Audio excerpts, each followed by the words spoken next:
There are no substantive amendments, but there is a drafting amendment which you'll find on page 3 of Conference Daily. So, without further ado, could Mark Johnston please stand by, and I now call Catherine Bearder, who is our MEP for the South East region, to propose the motion. Morning, Conference. As I say, as you said, it's good to see so many people awake after Glee Club. So, Conference, whichever side of the nuclear debate you stand on, Euratom is different. Euratom is vital in ensuring the UK stays at the forefront of progress of nuclear expertise globally. With all the existing safeguards and collaborations in place, Conference, this motion asks you to recommit to our manifesto pledge to keep the UK in the Euratom Treaty. Established in 1957, Euratom was formed to create and regulate the new European nuclear power market, developing nuclear energy and distributing nuclear materials. Mrs May's current plan to leave Euratom at the same time as leaving the EU will mean we are excluded from the current negotiations on the renewal of Euratom, which will have a major negative impact on our nuclear industry. Did you see that on the ballot paper? No, I didn't think you did. Rebuilding the safeguarding mechanism is a long and complex process. So let's look at what Euratom does for us. Currently, the UK enjoys agreements with 8 further countries outside the EU, and those arrangements rely on the voluntary safeguards dependent in the UK's membership of Euratom. Leaving Euratom will rip up these agreements, meaning the UK is high and dry. But it doesn't end there. The UK will also need to ratify numerous other nuclear cooperation agreements, as existing ones reference the Euratom safeguarding mechanisms. This process could take years. Secondly, nuclear activity in the UK relies on a global supply chain and markets. Nuclear reactors generate 21% of the UK's energy, but to continue operating, they require materials and goods and services from outside the UK. Sizewell B will be operating until 2035. It requires a global supply chain, and this and more than 100 other British facilities are subject to Euratom safeguards. Without access to the Euratom common market, the UK operations will be seriously affected. Then there's the medical isotopes used in cancer treatments, saving lives. Demand for these is predicted to rise year on year, and they cannot be stockpiled. The UK is dependent on a constant supply of medical isotopes to ensure our NHS continues to save lives. Leaving Euratom risks this. It was irradiated seeds that stopped my husband's prostate cancer in its tracks, and years later he's still alive and healthy, and for that we're both very grateful. Is that what Mrs May's opposition to ECJ means? Halting cancer treatments? Apparently, yes. Finally, existing research, development and collaboration is dependent on Euratom. Due to the scale of nuclear operations, they are done internationally with partners. Euratom manages its own over €1.5 billion research programme. It grants the UK access to high-cost facilities across Europe, the movement of research materials and intellectual talent, and contracts for British businesses to supply equipment. The JET programme in Oxfordshire is where the world's largest magnetic fusion experiment is, and it is outputting electricity now, little bits. They train new scientists to work in cutting-edge research and development, and it is globally a unique facility. JET employs more than 500 people and gets £50 million in grants. All of this is put at risk by leaving Euratom, putting the UK firmly in the back seat. So just why are we having this debate? The Prime Minister included leaving Euratom in her Article 50 notification letter. The government and some in the Commission say that we must leave Euratom at the same time as leaving the EU. So it looks like a done deal. Well, that's not strictly true. Euratom is the only post-war treaty not subsumed into the EEC and is therefore a legally distinct entity.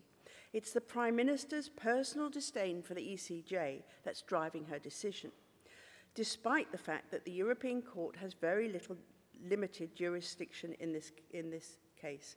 Surprisingly, opposition to leaving Euratom is getting support from numerous Leavers and Tories. Dominic Cummings agreed that the ECJ is no issue, and Bob Neal, MP, has lobbied Mrs May, saying the ECJ's jurisdiction is limited to cover just technical aspects. So what do the legal experts tell us? A very considerable body say Euratom is a separate legal entity and our membership is not reliant on our membership of the EU. They give us three solutions: amending the Euratom Treaty, a separate agreement which allows member states to enter into agreements with third countries, or a formal association, as Switzerland has, which they entered into in 2014. But any of these will need to be worked through, and we haven't even started to talk yet. So for once, why don't we follow the experts' advice? Don't leave it. Euratom is vital in ensuring the UK remains a world leader in the nuclear industry. It ensures our safety, our ability to save lives, protect our power supplies, and provides employment for thousands. Mrs May's current plan to rip us out with no alternative means the UK will be at risk. We must stop this madness. Conference, please support my motion. Thank you.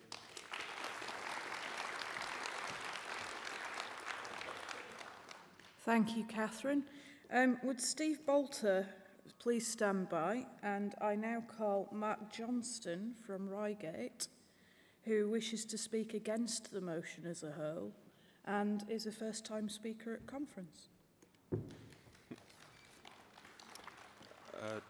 Thank you, Chair. Thank you, Conference. Yes, a new member as well as a first-time speaker. So you might say a post-referendum member, if that puts it in context. As well as living part of the time in Surrey, I also am often living and working in Brussels for 15 years now. I was part of the decision, I've worked on Euratom files throughout that time. I was part of the decision to maintain this sort of quasi-legal separate personality at the time it was decided around 2004. Between myself and the proposers of the motion, there's no difference on the in-principle question, should the UK stay in Euratom? On that, we agree. The differences are only on detail.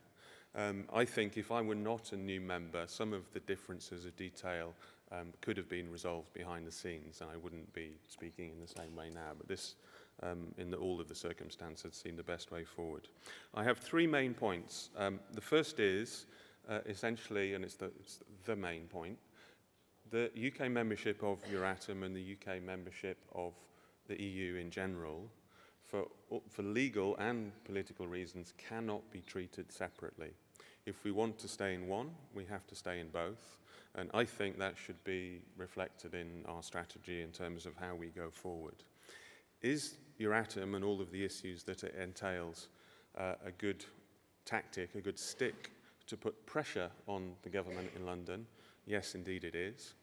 Would the separate treatment of UK membership of Euratom be taken seriously in Brussels if the UK were to ask for it? No, it wouldn't.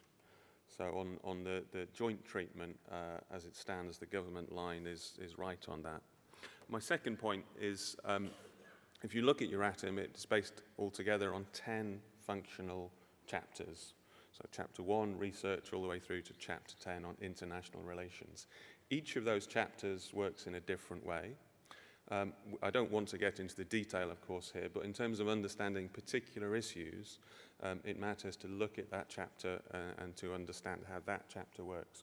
So, for example, in the motion text on line 32, and it was mentioned by Catherine, there's an issue of renegotiation. We've since clarified now that renegotiation is only about research activities under Chapter 1, and it's not about Euratom taken as a whole. My third and final point is about how we decide to stay in Euratom and the EU, and also about when we decide to stay in the Euratom and the EU. The approach in the Article 50 talks and subsequent talks will be that we end up with 2 agreements, not 1. By the time we get to the final deal, which was the text in the motion agreed on Sunday here, by the time we get to that final deal, it in effect will be too late. The UK will already have left the EU under the first divorce agreement, not the future relations agreement. And for that reason, I think it's important to think, again, as we go forward, how we approach this in terms of tactics and strategy, so that in the end, the UK stays in both organisations. Thank you very much.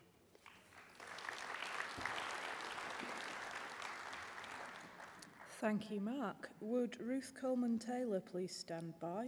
And I now call Steve Bolter from Braintree and Witham, who wishes to speak for the motion as a whole and in particular lines 17 to 20. Thank you. Good morning, conference. For once, I'm not trying to rush through an enormous amount. Firstly, I would just like to say that I do support the motion as a whole. I do think we ought to stay in Euratom, and I'm not quite sure that it could be impossible to remain within the jurisdiction of the Court of Justice just for this one item. I don't see that as a really big problem, and I'm sure that could be negotiated. I just wanted to make a couple of points. Firstly, please, sorry to Catherine, but I just have to correct one small thing you said, and that is we don't get 20% of our power, our total power and energy from nuclear. It's 20% of our electricity. Good, yeah, that's the thing. But what I want to emphasise is that contribution nuclear power makes to our electricity. The motion says that we are highly reliant on nuclear power, and that is quite true. 20% is a pretty big chunk, and but we could probably get by nearly every circumstances if we shut all our nuclear off tomorrow and burnt huge amounts of coal and gas. And that's my point. The point is that our nuclear energy is one of our very low carbon sources of energy. Nuclear energy has as low a carbon footprint as offshore wind, and probably slightly more than onshore wind, but very, very little difference between it.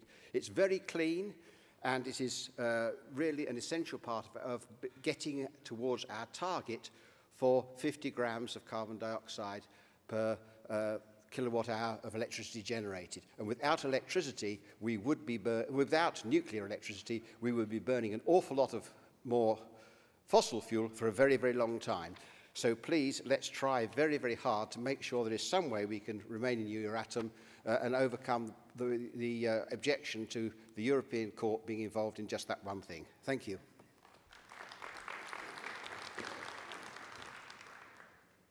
Thank you, Steve. Would Aaron Burnett stand by? And I now call Ruth Coleman-Taylor from beautiful Calderdale in West Yorkshire. All right, conference. We're in the battle of a lifetime, aren't we? To keep our country inside the EU, to retain the soul of our country in our politics, and choices and aspirations and hopes for the future. And we have to argue this politically. My objection to this motion is it is a brilliant briefing about Euratom. What we heard from Catherine, thank you, was more of this excellent intellectual briefing. I can't go out in Calderdale and give them a briefing on the doorstep. I want a political argument. And this motion stops just where it should begin to make the political case for political action to remain within Euratom. It doesn't even say that we don't want to leave the EU. I think there are quite a number of things that have been referred to which we could use in our political argument. I'm a cancer survivor. So is my daughter. I'm deeply disturbed by the thought that people who get the same cancer as me after 2019 will almost certainly die, and die young. That's an argument that I can put on the doorstep.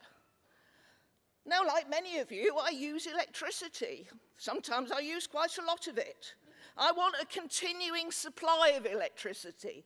That means we have to stay within the system of regulation and maintenance that Euratom represents, so that our nuclear power stations can continue to produce electricity.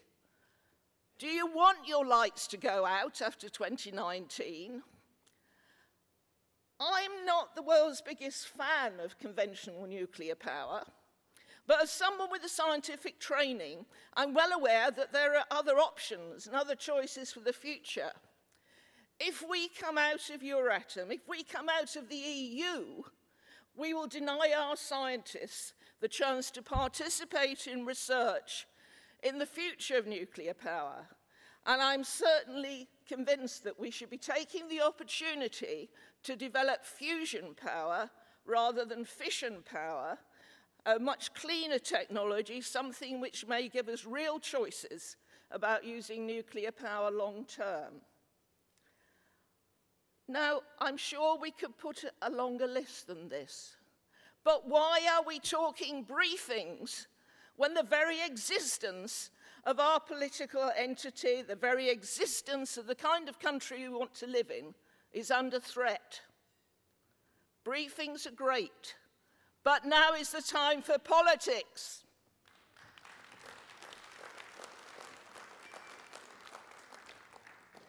Thank you, Ruth. Would Ian Kerr please stand by? And I now call Aaron Burnett from Tower Hamlets, who wishes to speak in favour of the motion as a whole.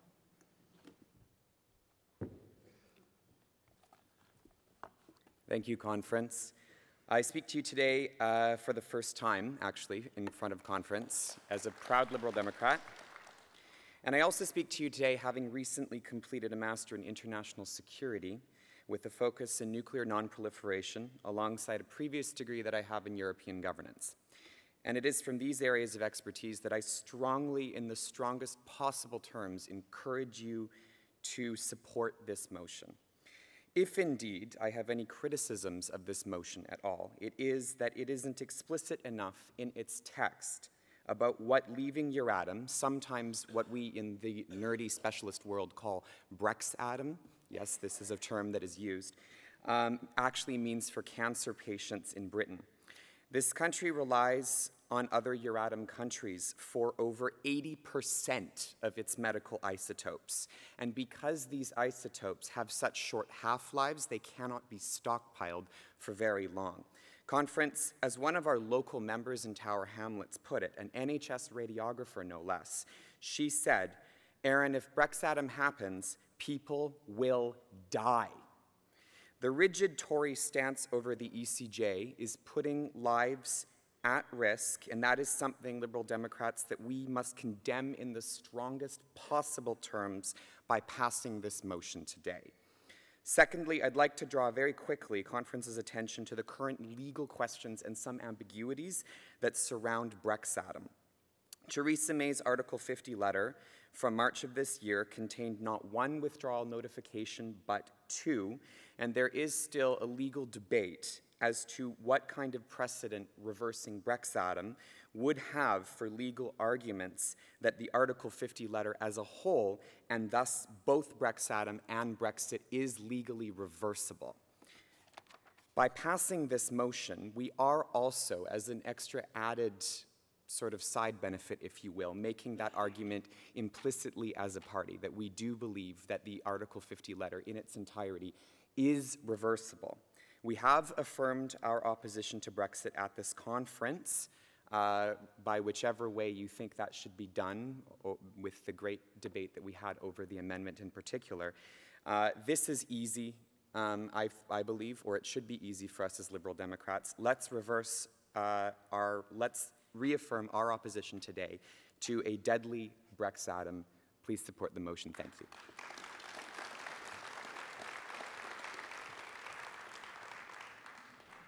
Thank you, Aaron. Would Alex Hegenbath please stand by? And I now call Ian Kerr from Derby.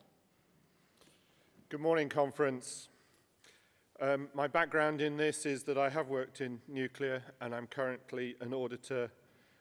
Nuclear is part of my audit portfolio. I support this motion and I ask you to do the same. It is not just about medical isotopes and energy. Nuclear power is used everywhere. In your home, you have a smoke detector. It has a small nuclear source in it. If we are not allowed those, we have to think of a different way of doing that. In industry, we examine our welds to make sure that they're not going to break at a crucial time so that our aircraft can fly safely and our trains can work properly. Without those radioactive isotopes, we can't do that easily, particularly for thick materials. There are many other areas where those isotopes are used. We must not stop that activity. These are all excellent places that we can do political activity, not just with the public, but within the professional institutes, and help save the jobs of the skilled people that we have working in this arena. Britain has some of the best people in the world in the nuclear area. We do not want them to have to move to Europe. We want them to be able to cooperate with our other partners around the world, not just within Europe. But we need that knowledge here. So, for conference, I ask you to support this motion and to campaign for it.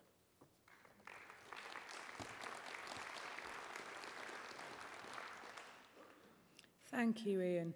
Would David Knapp please stand by? And I now call Alex Hegenbarth from Cheltenham.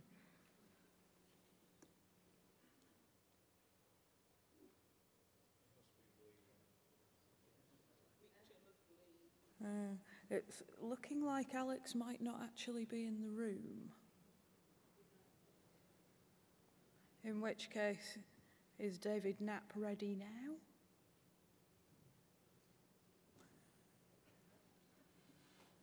David is approaching.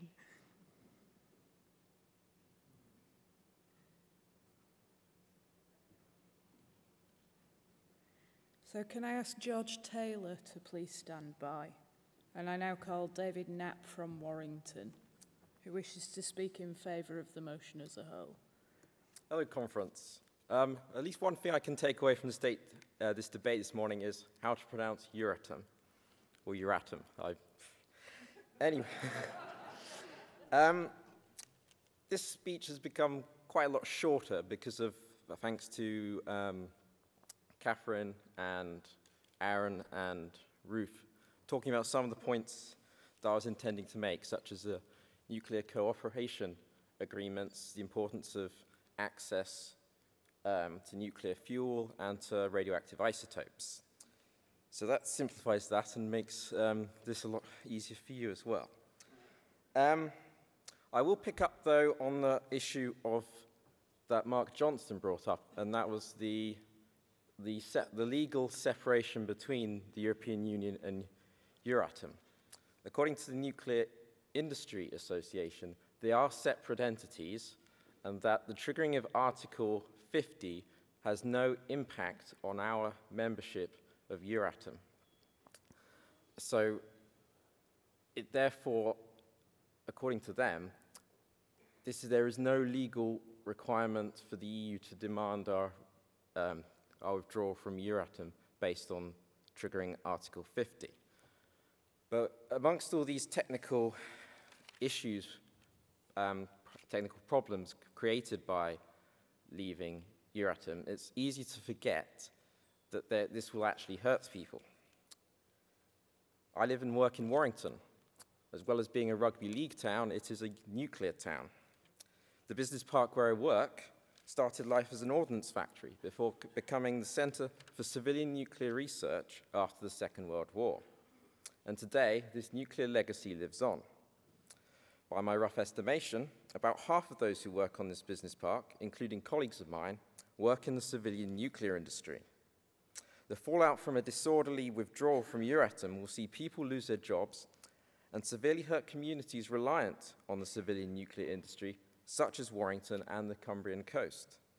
Please help us to stay in Euratom and vote for this motion. Thank you, Conference. Thank you, David, and my apologies for not giving you as much warning as you might have hoped for. Would Layla Moran please stand by? And I now call George Taylor from Brighton and Hove, who is a first-time speaker at conference. Euratom has been seen more as the nuclear power, and while I'm not very nuclear friendly and I'm not very fond of the nuclear weapons, I think we have to look at towards the way it's helped cancer victims. For me, it's very personal, as I've had my nan, who died of cancer 7 years ago, with the Euratom helping out with the cancer treatment, just so I have the extra time, the days, the weeks, the lifelong memories I will never forget with her, and it's just the best thing I've had, which is one of the most influential people in my life. It's one of Euratom is huge, and while we say, oh, the Tories will keep us in it to help us, the Labour will, no they won't. It's Tories and Labour. They're the most pathetic parties on this planet. They're the same ones who won't help us to make us a lot better as a wealthier country. They don't care about your lives. They are the ones who just think for themselves and do it. Liberal Democrats are the only ones who want to keep us in this valuable, useful part of the European. There doesn't even get enough media coverage on this. We only hear about single market immigration, never about the most important parts, which is the nuclear arsenal. Especially in the day and age when you've got North Korea losing their mind, Donald Trump with the nuclear weapon. I mean, Jesus, this is awful. So we need to have a stability, and especially in the European Union, the most beautiful union on the planet. Obviously, it's not the best place because it needs reform, but it's damn better than anything else on this planet. It's one of the things we need passionately. We need this so badly for anyone who's going through the worst thing you could. Cancer is the worst disease on this planet. You can't, just watching someone go from a healthy being to losing their life and deteriorating was the worst moments I've ever seen. And seeing the bed just was the worst. And if we lose it, they go quicker. Those memories you have with your loved ones, the last days of them being there, go completely without this valuable part of it. It's huge, and I will never be able to just thank the EU. While I'm not the most passionate Remainer, I'm a bit of a flip-flopper on that. But this is one thing I will always love the EU for. It's one of the best. So I say, conference, please do vote for this motion as a whole. It's amazing. It's got the best mover with Catherine Bearder, summariser from the fantastic Lena Moran. You just can't go wrong with this. Please support it. Thank you.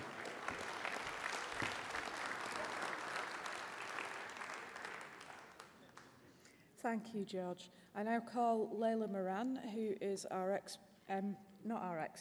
current MP for Oxford West and Abingdon. I've only just got here. No, thank you very, very much, all of you. Euratom I take a particular interest in, not just because I'm a physics teacher, but also because many of the wonderful people who work at JET and Culham live in my constituency in the town of Abingdon and nearby. So this is one of the reasons why I took an initial interest. And in fact, the very first question I ever asked in the Houses of Commons was about Euratom, and I asked the Minister about the issue of brownouts and medical isotopes. You know what the government said?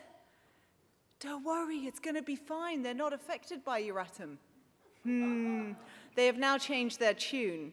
And I was quite pleased that a question like that got that ball rolling and got them thinking. So we are definitely in shifting sands on this issue, and I would like to thank everyone who spoke today for underlining why it is such an important issue. To Mark, the first time I ever spoke at conference was also to speak against a motion, and I know how brave it is. Thank you so much. Your excellent contribution, I think, just underlines what a rich knowledge we have in this room, and Mark, I'd invite you to work with Catherine and I moving forward, because it's such an important issue. To Steve, we concede the point about 20% electricity. Thank you for your clarification.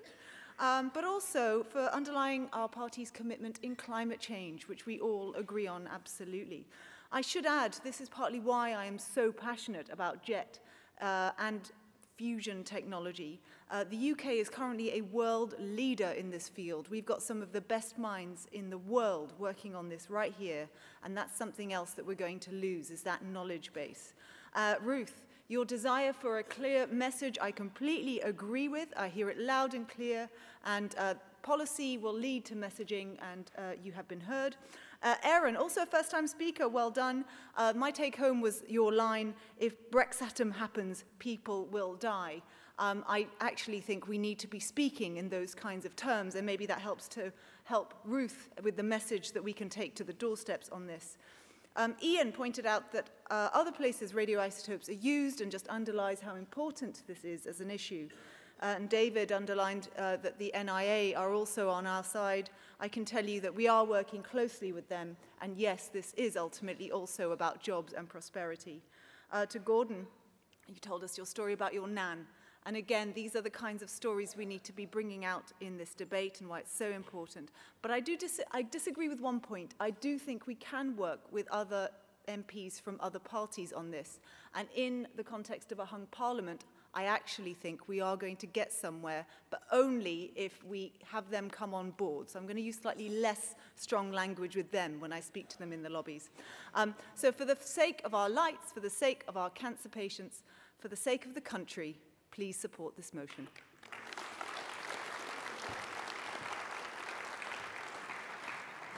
Thank you very much, Layla.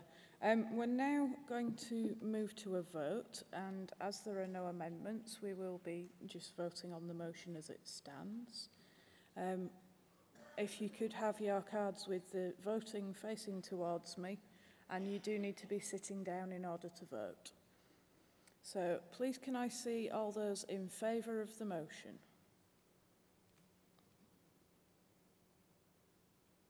Thank you very much. And all those against? I don't think I can even see one, so I think that's carried NEMCON. Thank you very much.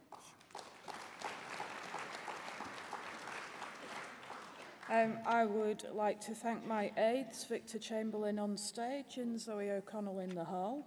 And I'm now going to hand over to Chris Mains, who will be chairing the next session.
Good morning, Conference. We now move to two debates on the motions selected by you in the emergency motion ballot.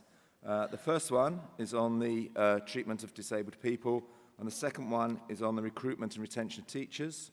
Both the motions are in today's daily announcement sheet, and we hopefully will start the second motion at about 10:30. Can I ask Celia Thomas to stand by, and I call David Buxton to move the motion.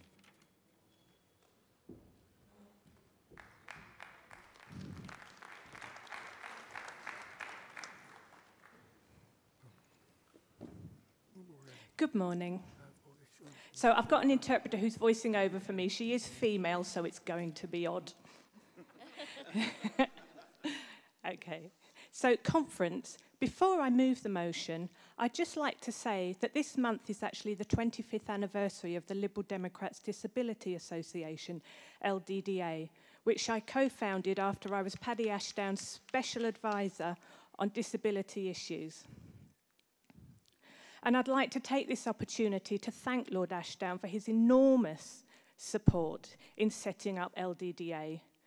So thank you, Paddy.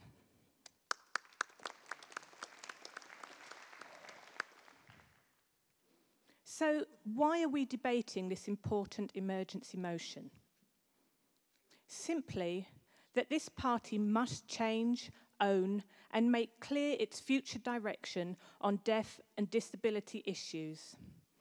This is because, firstly, deaf and disabled voters cannot forget the coalition government and what happened regarding the bedroom tax, the increased restrictions and cuts on funding available to disabled people, and more. Yes, we know that when in government, the Liberal Democrats did block some of the Conservatives' funding cuts. But unfortunately, voters have not realised the efforts and successes that we made in these matters. Secondly, it was only after the general election of 2015 that the voters began to see the true colours of the destructive steamroller that is the Conservative government when they made public their intentions to further cut funding for disabled people.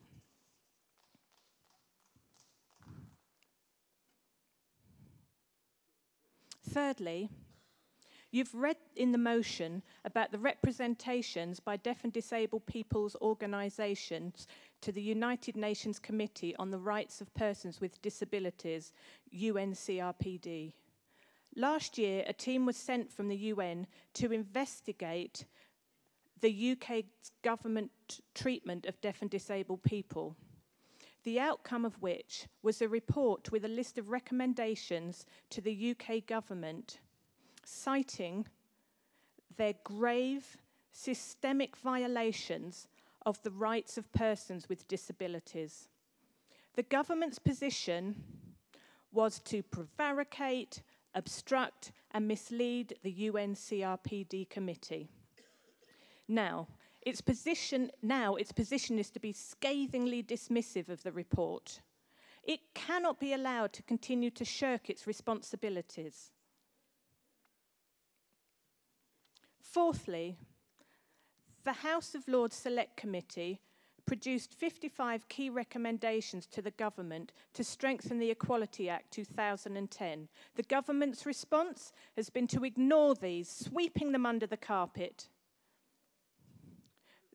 They cannot continue to do this with this steamroller approach yet again. Fifthly, let me remind you, conference, of just 3 of the issues which have affected all of our lives. There has been the withdrawal of Motability cars, the capping of access to work funding, and the removal of the access to the elected office fund for disabled people. 3 things which have limited our lives, our employment, and our democracy. By these actions, the government has ensured that we are not an inclusive or equal society. But don't take my word for it. Conference, the UNCRPD committee told the UK government that they were no longer the world leader in disability issues, hailing deaf and disabled UK leaders for their efforts in bringing to light the injustice and human rights violations that have been inflicted upon deaf and disabled people in the UK. We, the Lib Dems, have a huge role to play here. We know the phrase used by deaf and disability organisations, nothing about us without us. Let's support this and add the byline, nothing about you without us.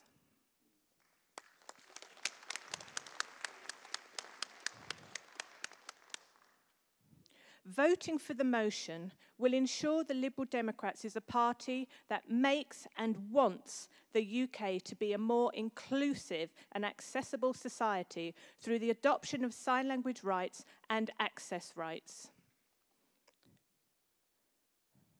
By voting for the motion, we, the Liberal Democrats, show that we are no longer going to be steamrolled by this Conservative government of Made. Thank you. Please support the motion, and thank you. Thank you very much, David. And can I thank our signers who do such a fantastic job throughout conference.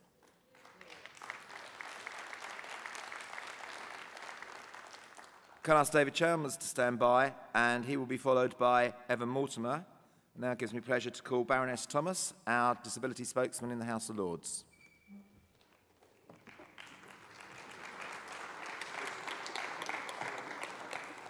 Thank you. Good morning, conference. Following on exactly from what David was saying, my goodness, I do agree with everything he said, and good for the UN for calling out the UK government, not just over the recent savage cuts to benefits for disabled people, but to their whole attitude to the independent living project, which was pretty well advanced, but is now in danger of going backwards. Well, the government are absolutely furious.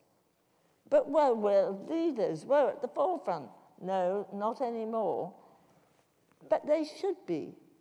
This country, having been at the forefront of rights for disabled people, ought to be there again. We ought to be forging the way, and we're not.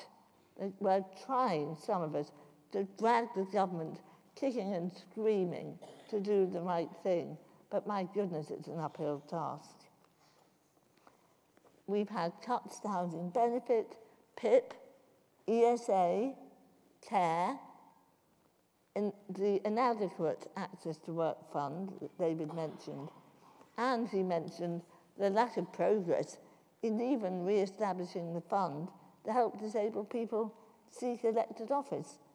I mean, they've all combined to show the government up as heartless at best and cruel at worst. The Lords Select Committee, which Sal and I sat on, and which was actually my suggestion originally, to look at the Equality Act as it works for disabled people, found that actually it wasn't working well for disabled people.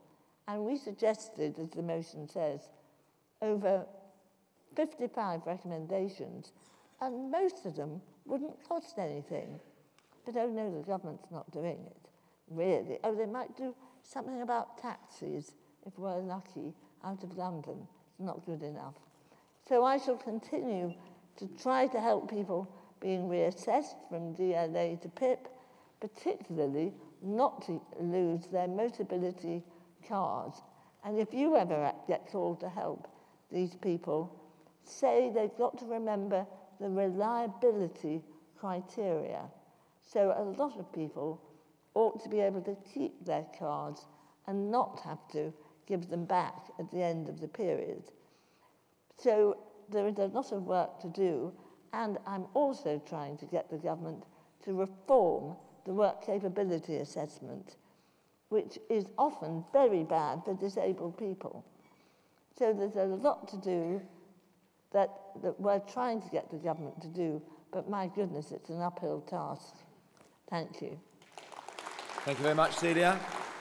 Can I ask Evan Mortimer to stand by, and he will be followed by Sal Brinton. And I call David Chalmers from North Devon.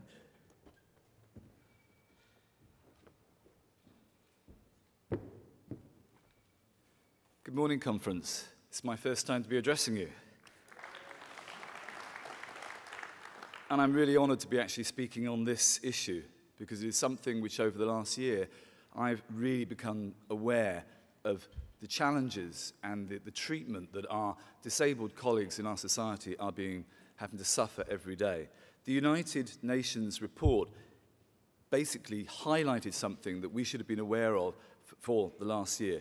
The introduction of PIP, and of course we should know from this government in its name, Personal Independence Payment, actually takes away many of the sort of independence and forces people to really be living in isolation. Celia mentioned that many people being reassessed for their Motability allowances are having their allowances taken away from them. At the moment, we're seeing over 700 people a week actually having that allowance taken away. Now, many of them, when they actually have the courage and are able to go forward and challenge that, 60% of them are being reinstated. That says something about the people who are assessing our disabled people rather than the claimants themselves. But what they have to go through to actually achieve those payments is not acceptable. And this is why our party has to actually champion these rights and take this forward. As I said, over the last year, since I was made the diversity champion for Devon and Cornwall, I've actually begun to sort of champion the rights of the disabled and bringing on my colleagues in the area to help me. They can't be here today, and I'm speaking on their behalf to say to our party, this is something that we need to take on board. I'm sure that today we're all going to vote on this motion to support this, but what can we do practically to make sure that when we go forward back in our constituencies, that we are actually championing the rights of the disabled people and our colleagues? Bring them on board, work with them. That's what we need to do. So as I say to you, there are challenges that we can do. This is something that we ourselves as a party should be doing. It will bring us votes, it will take us forward, and it will make us a more better and inclusive society. So I would urge you today to actually vote for this motion, but when you go back to your constituencies, think about, have you got disabled colleagues in your meetings? Are they there? Are they your candidates? How can you support them? How can you make them part of your team? Because that is how we will go forward and we will actually make this country a better place. Thank you. Thank you, David. Sal Brinton, stand by, and I call Evan Mortimer from Harrogate and Knaresborough.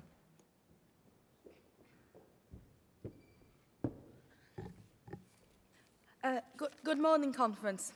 First of all, can I please thank everyone who voted to hear this motion?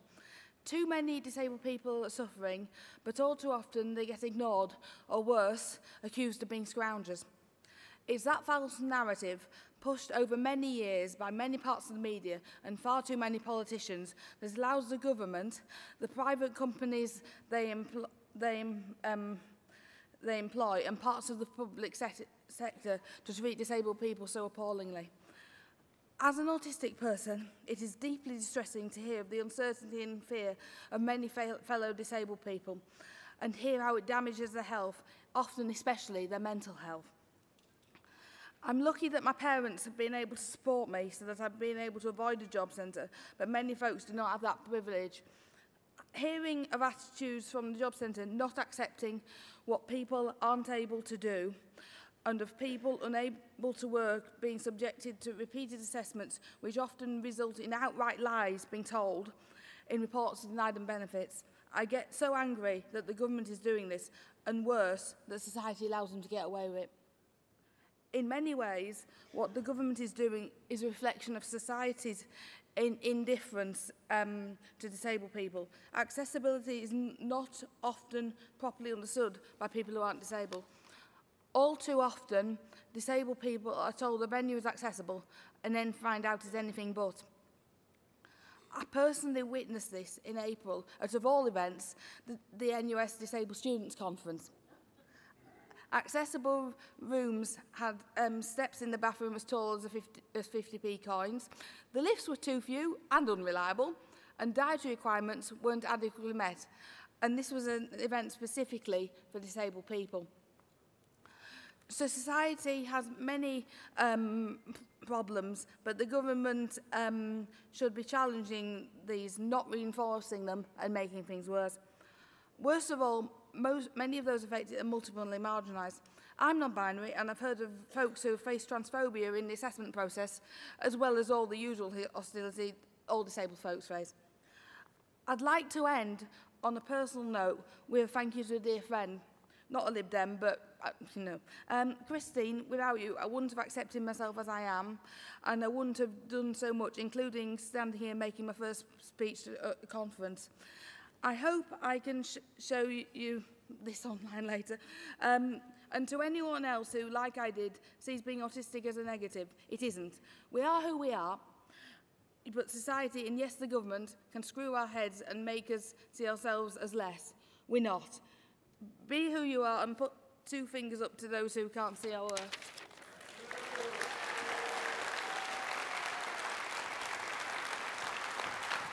Thank you, Evan. That was an excellent first-time speech. Can I ask Stephen Tathill to stand by and call Sal Brinton, who is, I think, not making her first speech to conference. Good morning, conference, and I just want to thank Celia Thomas for proposing the Select Committee in the House of Lords on the Equality Act and disabled people, because actually the findings of that have been enormous. So thank you, Celia. I was lucky enough to be a member of that committee. Interestingly, we weren't allowed to look at benefits at all. But and there's a very good reason for that. There's a common select committee that does that. But it meant we could focus on every other aspect of disabled people's lives in the UK. And I suspect if we had done benefits, we would have lost some of the important findings about planning. There is very little social housing that's available for people with disabilities. There's very little access to transport. There's plenty of, every single part of life. And until you are disabled, you do not understand the barriers. The government's response was woeful. Other people, the Equality and Human Rights Commission and other bodies that we made recommendations to, responded. But let me just tell you what the government said. This government is committed to ensuring that everyone can live their lives free from discrimination and harassment, including disabled people. And in the next paragraph, they go on to say, diversity rights cannot be delivered by regulation alone. Forcing people to change their hearts and minds doesn't work. And yet, that is exactly what they have done. They have removed their power to enforce regulation, or they've gone further than that. I'll come on to that in a minute. But as a result, there is very little challenge when regulations fail. Now, some of you will have seen I might have had the odd problem with London buses. And I thank you for your very kind thoughts. I've actually only tweeted about 2 incidents, but I've faced many more, and it's nothing to those that everyday people face, especially out of London. The government had one thing to do to change the bus drivers' regulation. Even the Supreme Court told them to do it. They are still considering their position. It's appalling. Worse than that, people are facing clear discrimination in the assessment process, leading to suicide. As a result, some claimants are now recording their assessment processes as evidence about how the DWP process is manifestly failing them. This government should be ashamed of itself, and I am proud that in our last manifesto we were determined to change that. So support the motion, support the UN's view of our government, and shame them into helping disabled people to live the lives they are entitled to. Thank you, Sal. Can I ask Maureen Rigg to stand by, and she will be followed by Robert Adamson. And I now call Stephen Tathill from Colchester.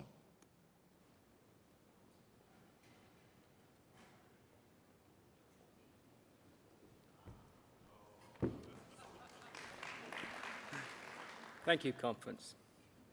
Fellow Liberal Democrats, I am disabled. I am Aspergic. I am an Aspie. I have a form of autism, high-end autism, but autism all the same. But that's not what I'm here to talk about. I'm here to talk about lines 20 to 22, mental health institutions and the use of tasers and violence towards patients. If you were here in March, you will recall that when I came up here in my yellow suit, I spoke about my work as a healthcare assistant in a mental health assessment and rehab unit. Now, in that job, we have training, because we know that the people we work with are not considered normal. And note I use the brackets. Because in our training, we also get told that we're here to help our patients to be able to function more normally in society. Which then raises the question, well, what is normal? Are you normal? Am I normal? We're all unique. But the thing is, our patients are far more unique than a lot of other people are, and they respond differently to other people do. In our job, we get Maybo training, how to direct, how to restrain if necessary without causing pain. I have to tell you, conference, the police do not have this training.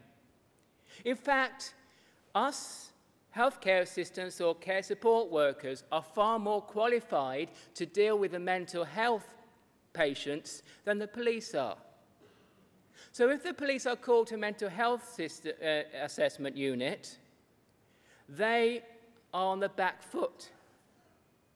Perhaps they need more training. Perhaps they need more understanding as to how a mental health patient reacts. Because if you shout at a mental health patient, they will not go quiet.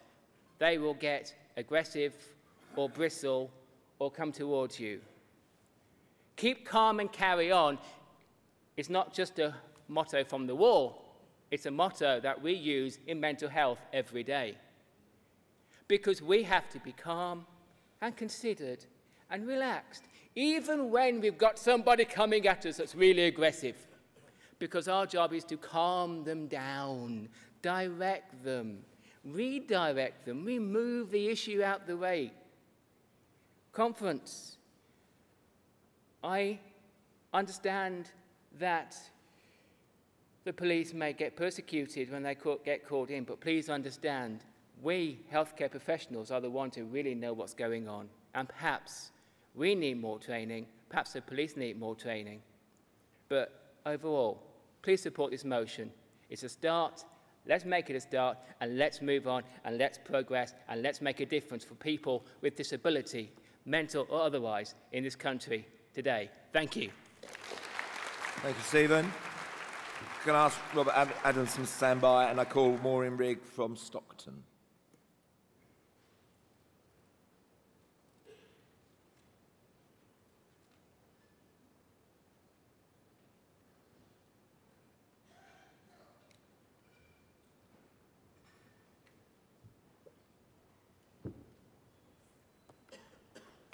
Conference, like many of you, perhaps most of you, all of you, I'm horrified by this government's approach to disabled people. They seem to be obsessed with removing every shred of dignity from those who need help to live the life that they deserve and they are entitled to and they want to live. I recently supported a friend whose condition varies hugely in its impact on her life from week to week. And she was going through assessment for PIP. She'd prepared thoroughly. She'd sent in extra evidence. She'd done all she could to provide all the information needed. We got there to find that the extra stuff hadn't been uploaded to the system, so the assessing nurse hadn't seen it. Everything had to be spelled out again. As a result, the tapes that we'd provided to tape the assessment as evidence and as a reminder to us of what had been said ran out before the end. So when she was asked to stand up to do a sort of physical assessment, there was no record of what happened next. She tried to stand. She almost fell. She held on to the desk. The nurse said, "For heaven's sake, sit down before you hurt yourself." When her assessment came back, when the result letter came, surprise, surprise, she'd been refused. And as part of the assessment, it said that she was slightly unsteady on her feet. If that's typical of assessments, then there's something wrong with the system. None of us would say that we believe that people should simply have whatever they ask for. There has to be some sort of assessment. But my goodness, it needs to be a fair one. It needs to be a proper one. And it needs to be based on facts. Please support the motion. Thank you for Maureen. Can I ask Caroline MacDonald to stand by, and I call Robert Adamson from York. Morning, Conference. I want to speak for this motion, which clearly demonstrates the difference between our party and the Tory government. The motion spells out some of their failings about benefits, facilities, and support for people with both physical and mental health problems. Also, that those failings have been identified by a United Nations committee. And for those of you who shrug their shoulders about interfering foreigners, the failings have also been identified by our UK equality boards, a lot of NGOs, and the House of Lords Commission. People with disabilities are not scroungers. Some cannot work, and others may need help to get to work with things like accessible transport. And at work, some will need empathy and adaptations, things covered by the Access to Work scheme, except that the Tories have reduced that. This motion mentions top-level committees on which we should be represented. But in addition, some of us want to play our part in politics. And in the good old coalition days, our wonderful Baroness Celia Thomas and other peers introduced an access to elected office scheme, which you heard about earlier. And that, for example, allowed me to get someone to come and knock on doors that I could not reach. Simple, but liberating. After the 2015 election, where it was piloted, the cynical Conservatives have simply ignored it, abandoning the promised review. Finally, can I give a warning? Things may get worse. After Brexit, we will not be supported by EU directives, and so future improvements on the continent may not be matched in the UK. Also, those existing directives that are within the Great Repeal Bill may be watered down. After all, Henry VIII didn't worry much about disability issues. I commend this motion and ask you to vote for it. Thank you. Thank you, Robert. Can I ask Verity Allen to stand by? And I call Caroline MacDonald from North Edinburgh and Leith.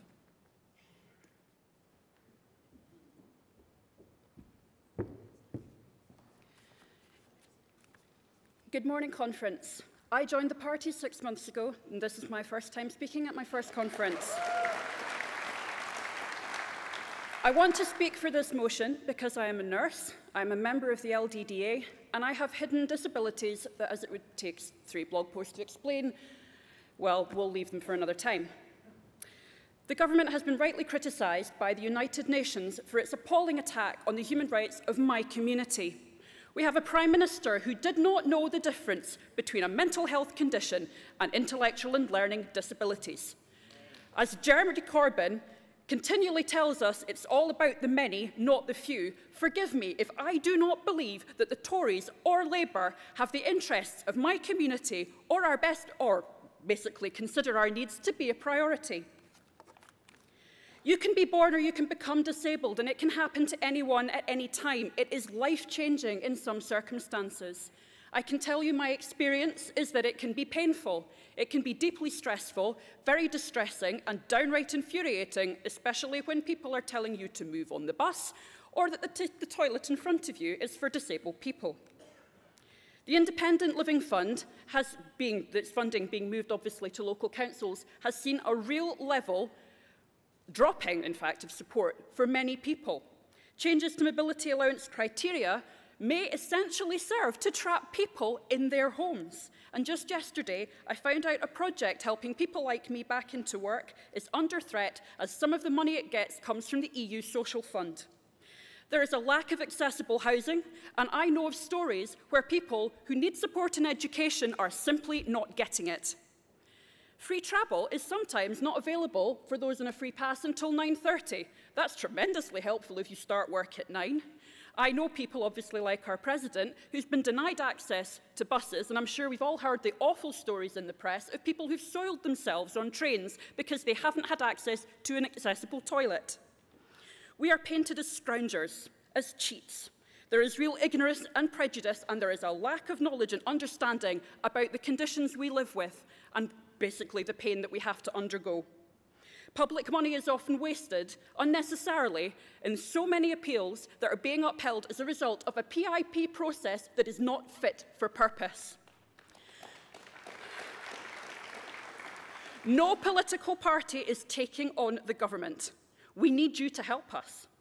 We need you, or obviously ourselves as well, to be open, tolerant, and united. We need you to see us. We need you to listen to us. We need you to speak up, and we need you to stand beside us. Above all, please help us to speak for ourselves and to represent ourselves too. We deserve respect and dignity, and above all, we deserve the right and support to live as full lives as possible. Conference, please take this first step going forward for inclusive policy, and please support this motion. Thank you. Thank you. Can I ask Don Harrison to stand by, and he will be followed by Gemma Ralston. And I call Verity Allen from Cambridge.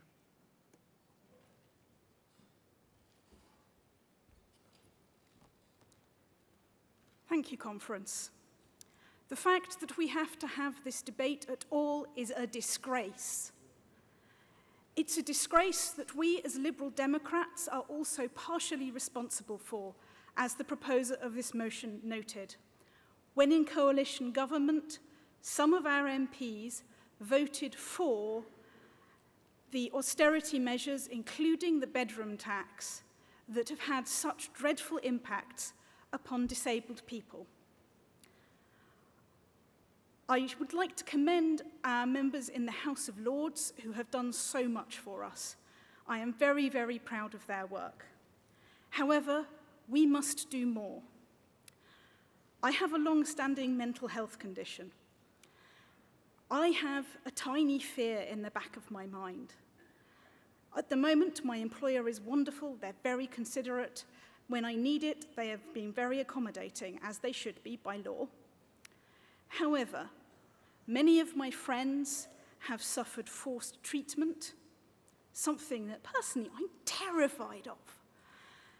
They have also suffered immense stress in assessment for personal independence payments.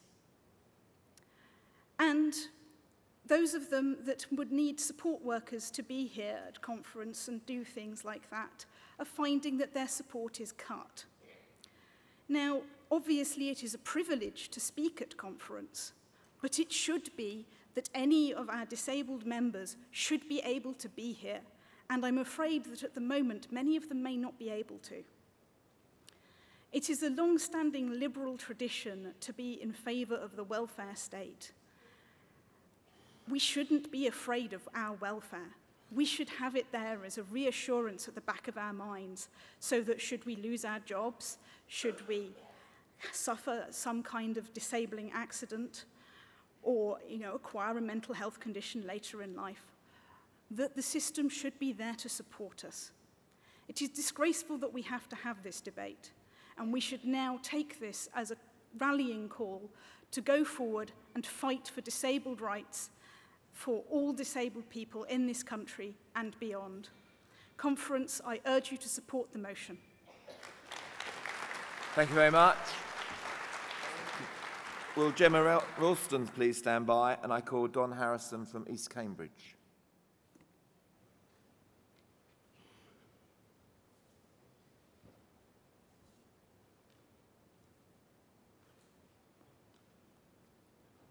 We're in conference. Okay. Morning conference. I could largely say it's my first time because I want to be clapped. It's my second. Anyway, what I've come to talk about is PIP. Well, other people talk about PIP. My own situation, I live in the village, about 10 miles from Cambridge. I had to take a bus into Cambridge, and I had to be down in another county quite early in the morning. It'd be impossible for me to do that, but I had to be there. So what do? I ring them up. Well, we'll get you a taxi. We can't give you all the money for it. You know, it's appalling, abominable, I think. Anyway, so I don't want to say a lot more because I'm upsetting you all anyway. No, so I'm wasting your time. Anyway, that's the situation. It's happening to us all.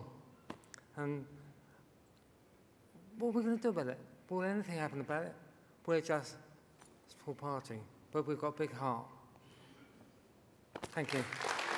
Thank you, Don. Can I ask Stephen Lloyd to stand by to summate the debate, and I call Gemma Ralston, who is from Reigate.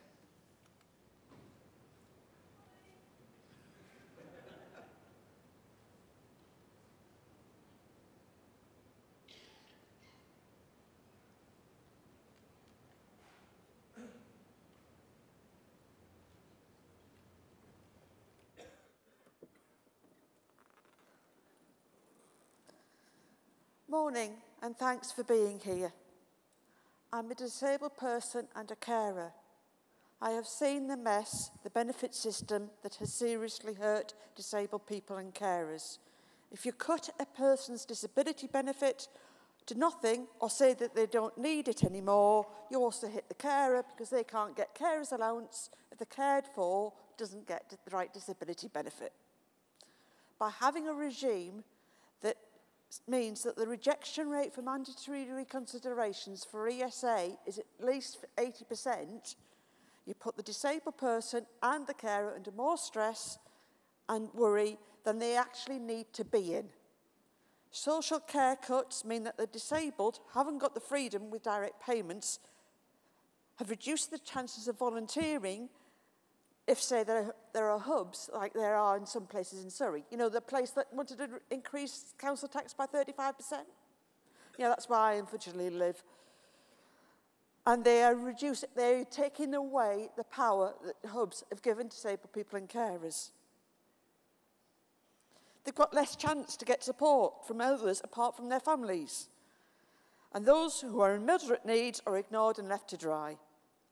Carers can't take much more. If you push the carers too much, they break and then you've got two people to look for after. We only want what's fair and reasonable. Carers are paid £1.79 an hour for 35 hours of care. The recent court case of Luke Davey shows why the UN CRPD needs to be in law. Oxford County Council took court because they wanted to cut his care package to virtually nil. The court rejected his case because they said that it didn't hurt his human rights. Well, where the heck is he supposed to make the shortfall up? What about the problems of people who are blind, or visually impaired, or people with learning disabilities are faced with getting around and voting? Conference, disabled people and carers aren't second-class citizens and shouldn't be treated like this, but that's what's happening now. 1 in 4 will have a mental health problem, and I think it's 1 in 5 will have a physical health problem. Please support this motion and get a grip on PIP and ESA, and please join LDDA. Thank you, Gemma.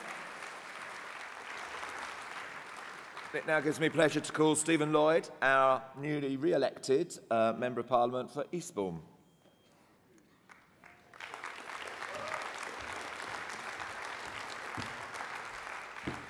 Good morning, conference. This is actually the first time I've ever summated, so I'll have a round of applause for that. I've spoken many times, but never actually summated, so bear with me. A tremendous debate, a lot of really good notes, and I've been frantically writing them down, and I want to... How long have I got? 4 minutes. 3.5 do my now. best. Oh, God. Do my best to squeeze them all in. I mean, what I'd like to do is actually just very quickly read the opening para, because if you think about it, The United Nations Convention on the Rights of Persons with Disabilities found the UK government cuts to social security and other support for deaf and disabled people and cause human catastrophe, etc., etc. I mean, can you imagine a United Nations committee writing such a thing of our government? I mean, it's an absolute disgrace. I mean, it's shameful.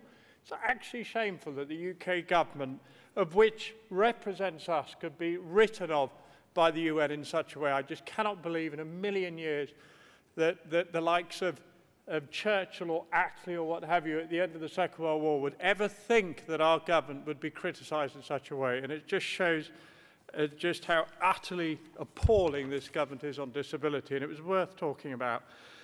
David Buxton opened it. A good friend, I've known David many, many years, and thank you, David, for reminding us that it's the 20th anniversary for the Lib Dem Disability Association. And I love the fact that it ended with Gemma reminding everyone who, with a disability or support of disability issues, to join the LDDA. Please do, because you get an added bonus that I'm your patron. So there you go. But David also went on to say, to emphasise that this government ensures that we are not an inclusive society. And that's something that obviously the UN pointed out. It's something that we as Liberals know. It's something we've been fighting for years. And the fact that we're going backwards under the Tories doesn't surprise me, but it's actually very disappointing, because some of you will remember in the room that actually John Major, when he was Prime Minister, was crucial to getting the DDA implemented. I've been around long enough on disability issues to know about that and to work with him all those years ago. So actually I believe that he would equally be incredibly disappointed, if not disgusted, at the backward steps that this Conservative government is taking on disability. Baroness Celia Thomas, who I worked very closely with last time I was in the House, I'm looking forward to doing it again. Celia made a point that this country, having been at the forefront on disabled rights, is slipping back badly, which David alluded to as well. She was also talking about the reform of the work capability assessment.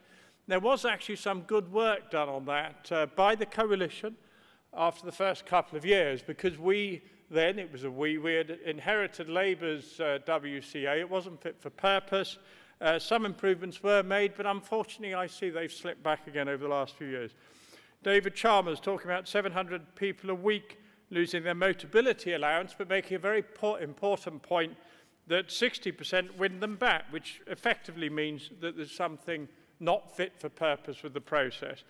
Evan made a strong point, and I love it. He said, we are who we are. That's the fundamental thrust, I think, of our party and of liberalism. It is about we are who we are, we accept who we are, and we accept and respect other people in whichever way they're formed or in any way they are. And I think that was a lovely point. Sal, our president, been fighting on disability issues for years. I love what she said on focusing on every other aspect of disabled lives across the UK, which is what the Lord Select Committee was doing. And you're right, Sal. If you had been on benefit, the entire thing, investigation would have been benefit, which means you would have missed out all the other things. Seen a red light.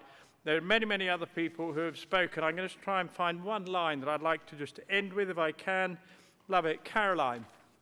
She said, help us to speak up for ourselves. That's the key. It's not about us speaking for disabled people. It's about this party that we love, giving disabled people the tools so they can speak up for themselves. Thank you very much, everyone. Support the motion. Thank you. Thank you, Stephen.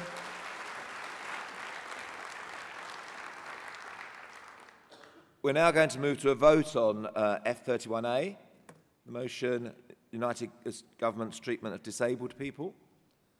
Can I ask all those in favour to show? Thank you. And those against? I think that's pretty overwhelmingly carried. Thank you.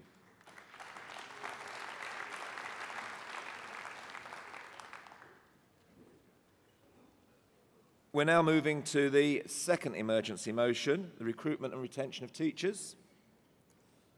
Will Rebecca Forrest please stand by? And I call Layla Moran, Member of Parliament for Oxford, West and Abingdon, who's not a first-time speaker this morning. Thank you very much, Conference. Yes, it's been a busy morning. For those who heard my speech on Saturday, it will come as no surprise that I was very keen for Conference to debate this, and so I'm really grateful to all of you for selecting it. I spoke about my passion for education and my background as a teacher, and that's what inspired me to get involved in politics at all, and ultimately to take me on this road that leads me here to be your MP for Oxford, West and Abingdon. But I also spoke about my determination to fight to ensure that every child gets the best possible start in life, and my fear that the way this government is running our education system is failing not just them, but is also having a truly catastrophic effect on an entire generation of young people. Now, the problems are many and they are complex, and I'm sure many of you in the room who are teachers, parents, school governors, or indeed current or recent students are all too aware of them. There are the school funding cuts, which are driving schools to ask parents for handouts and mean that school buildings are left crumbling because the repairs are too costly. There are changes to the curriculum and assessment, poorly thought through and based on little or no evidence, and they are narrowing the curriculum and undermining children's opportunities to learn at every turn. But worst of all, in my view, is this terrible and growing crisis in teacher recruitment and retention. It is no exaggeration to say that teachers are our single greatest resource in our education system.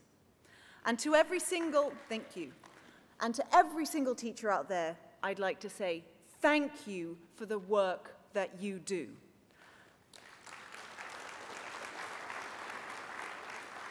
Throughout my life and work, I've met countless teachers, many of whom are friends, who are passionate and dedicated to their work. It never ceases to amaze me.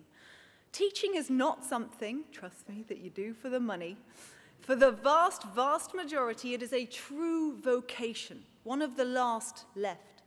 And they start out in teaching because it's a job that you love and that you want to do for the whole of your life. And yet, there are increasingly worrying figures showing that the number of unfilled teaching places in our schools is growing. The NUT found last year that nearly 3/4 of schools were experiencing difficulties in recruiting teachers. We also know that there are a falling number of students starting teacher training courses, and that many teachers who do train and qualify end up leaving the profession before retirement. They're being forced out of a profession that they love, and something, or more accurately, several things, are going terribly wrong. While this is by no means an exhaustive list of pressures, there are probably, I'd say, 3 factors in particular that are at play here. Teachers are terribly overworked, they're being increasingly underpaid, and they feel disempowered and undervalued. Now, it's nothing new that teachers had long working days, but we're now at the point where on average it's 55 hours a week. And the vast majority of teachers say that the workload is having negative consequences to their family or personal life. Most worrying of all are reports that teacher stress have found that 60% of the workforce say their job has impacted their mental health. 60%. On teacher pay, again, it's nothing new that teachers are not paid anything like enough for the vital work that they do, but the real terms cuts that they've seen in their pay year after year due to the public sector pay cap is scandalous. Analysis by the TUC comparing the value of wages in 2015 to 16 compared to 2020-21 showed that they will face a further real terms cut of £3,000 if the government continues the public sector pay rises. And finally, empowerment. Teachers deserve to be treated as the highly qualified professionals that they are.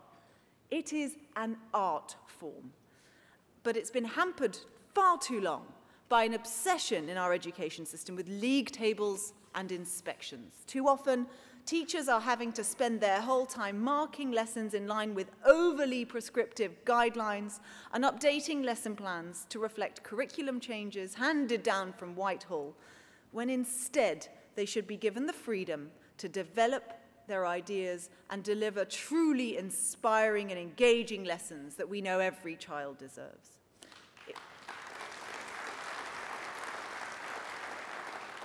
It is no wonder when you combine all of these effects and pressures that teachers who once loved their profession now feel they have no choice but to leave it.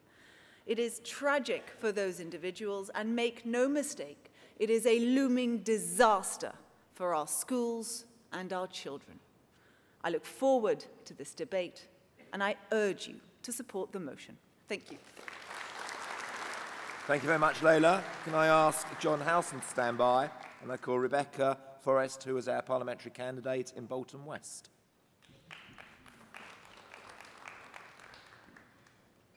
Thank you, Conference. Good morning, Conference. I am a teacher myself. I qualified in 2013, so I'm still within that 5-year bracket that we look to for teacher retention. And in the last months particularly, I've been looking for a job in a completely different sector. One where I know I will have evenings and weekends to myself. People go on about the holidays. Do you know what? Great, whatever. But if you actually work out the 55-hour week that we work as a whole across the whole year, it really doesn't even out.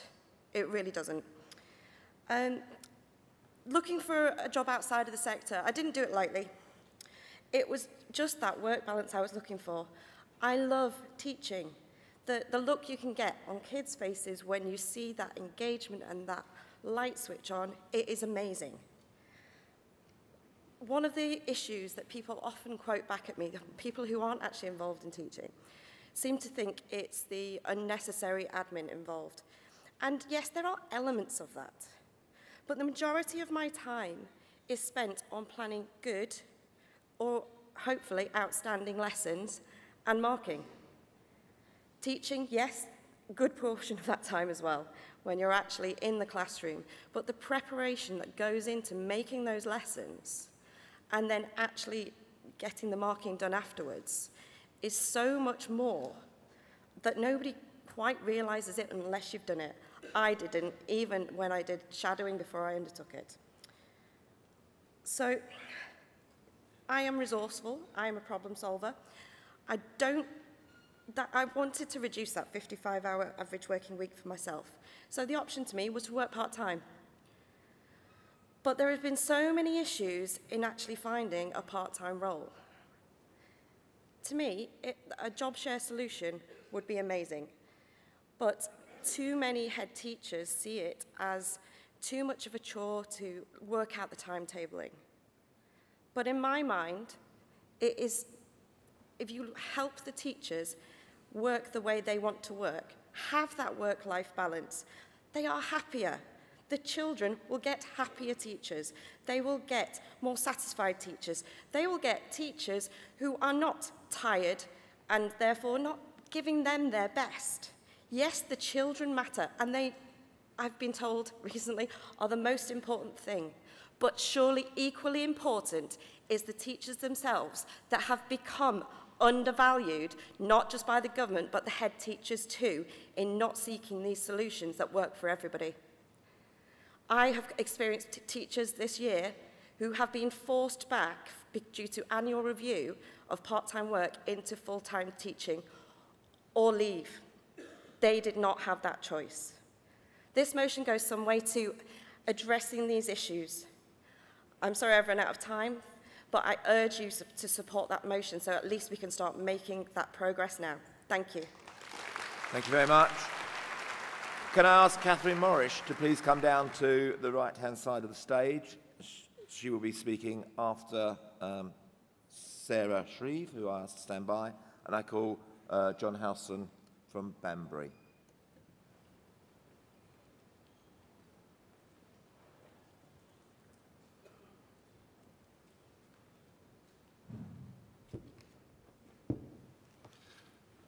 Conference, we have a Conservative government that is characterised by cuts by failure and by incompetence, no more so than in the field of education.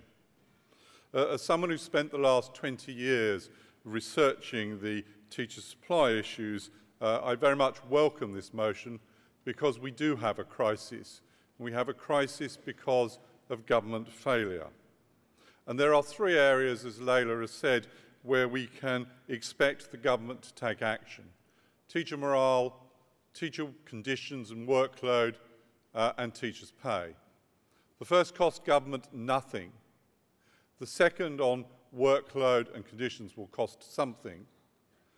The third, on teachers' pay, will cost a great deal and must not be at the expense of the rest of our public sector. This is the 6th year in succession that the government will have faced a shortfall in the number of teachers coming into training in subjects like physics, in music, and in design and technology. And in design and technology, 6 years ago, we were training 1,100 teachers. This year, we will be lucky if we train 300, a third of the number that we need for our schools going forward. And the crisis is worst in London and the home counties. But I guarantee that any school anywhere in the country looking for a teacher for January is going to be faced with a serious problem in almost any subject and in the primary sector as well. Teaching is now a global business, and UK-trained teachers are in high demand around the world in our international schools. So it's not surprising that many of them are choosing to go overseas to earn the deposit to pay for that flat when they come back. As the National Audit Office said last week, improving retention will actually save more money than trying to just recruit more people into training. And let me finish with an analogy for the government. It seems to me ludicrous that we are happy to pay a salary in training for those at Sandhurst, those at Dartmouth, and those at Cranwell, where we expect those who are training to be teachers to take out an extra £9,000 in tuition fees so that they have a debt of £36,000. Conference, I support this motion and commend it to you. Thank you, John. So can I ask Catherine Morris to stand by, and I call Sarah Shreve, who is the first-time representative from Portsmouth.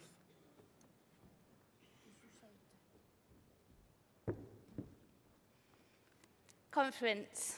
I may only have been a Liberal Democrat for 4 months, but I've been a primary school teacher and worked in initial teacher training for 8 years. And like Layla, education was the issue that brought me to the party.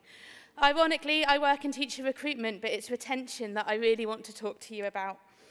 I wholeheartedly believe that the lifeblood of our education system is its teachers. Teaching is a craft. How you can work with a 5-year-old that started school in nappies, who doesn't believe you that 7 is a number, and you have to tell them it was yesterday, it will be tomorrow, this is what it looks like, this is how we count it, this is how we teach it. And then understand that the child you work with next year that also can't count to 7 will be completely different, is something that takes years to hone and learn and acquire. We need to incentivize keeping these people in the classrooms where they're needed. The teaching profession is an intricate spider's web of learning, sharing good practice, experience and relationships. Every time a teacher leaves one of our classrooms, that fabric is ripped apart and the children lose out.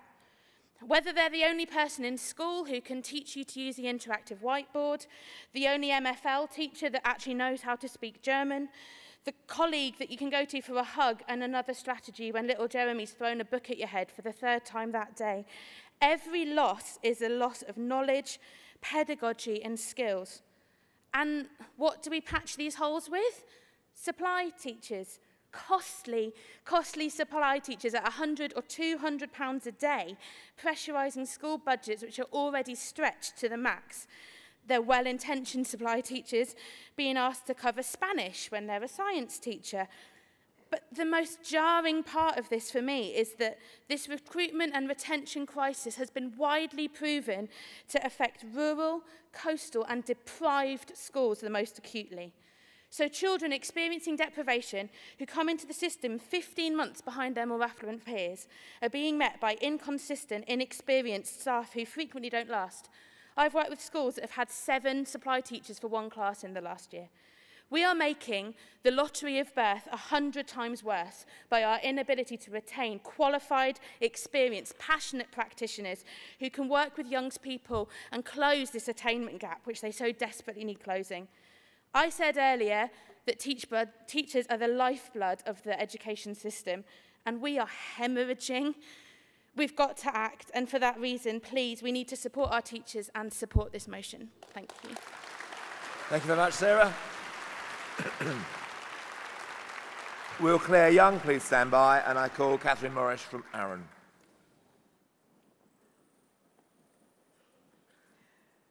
Can you hear me? We read in this emergency motion of real pressure from longer and longer hours with salary and pension cuts, and 1 in 10 teachers on antidepressants with stress. In number 2 of the motion, Conference calls for the government to reverse its decision of a 1% cap and all state school teachers to be offered an inflation pay rise. This is inadequate, Conference. These teachers have had cuts for 7 years. They need to return to their salary already in law.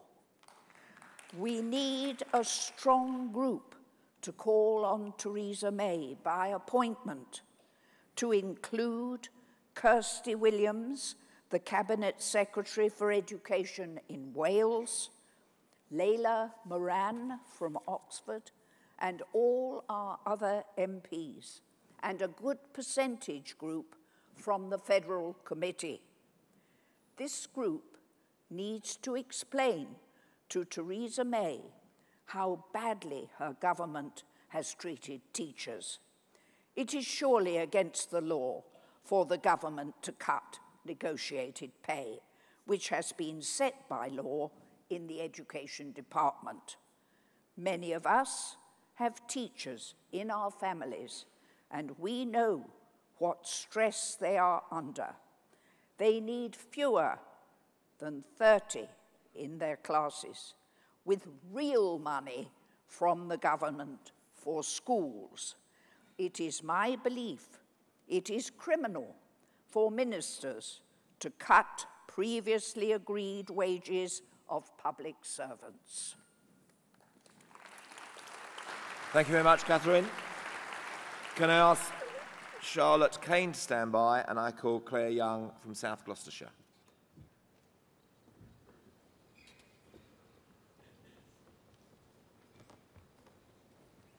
Good morning, Conference. In June, like Liberal Democrats candidates across the country, I argued for better funding for our schools. South Gloucestershire has long had one of the lowest levels of per pupil funding in the country.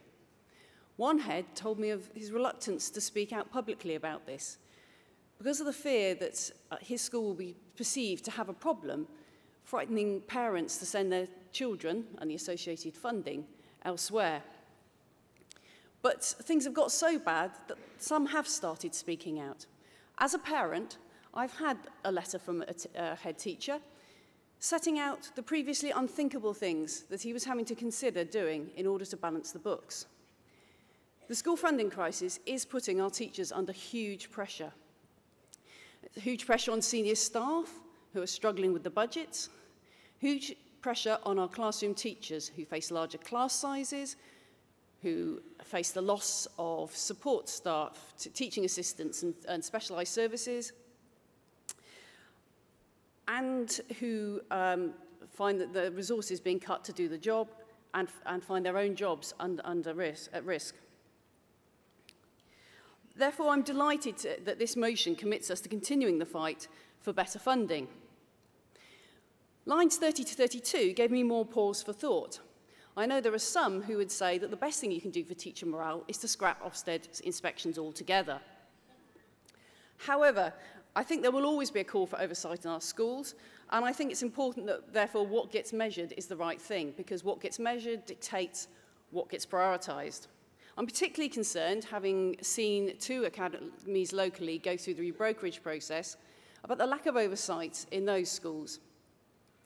I stood alongside other parents and staff protesting against one potential sponsor. There were many problems with them, one of which was the perceived poor relations for staff in their schools. And I was horrified by the lack of clarity about who was responsible for what and where you should go with your questions. I think it's vital that somebody has responsibility for monitoring the vital issue of staff retention. One of the reasons I joined this party was because I believe every child deserves an education that enables them to live their lives to their full potential. You can't provide that without high-quality, highly motivated teachers. So I urge you to support this motion. Thank you very much, Claire. Can I ask Richard Webber to stand by? And I call Charlotte Kane from South East Cambridgeshire.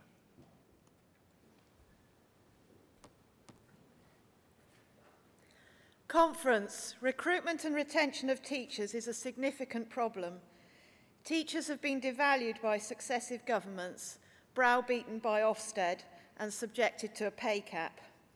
Many have reacted by leaving the profession, and too many of those who have stayed are demoralised, and some are suffering from anxiety, stress, and depression.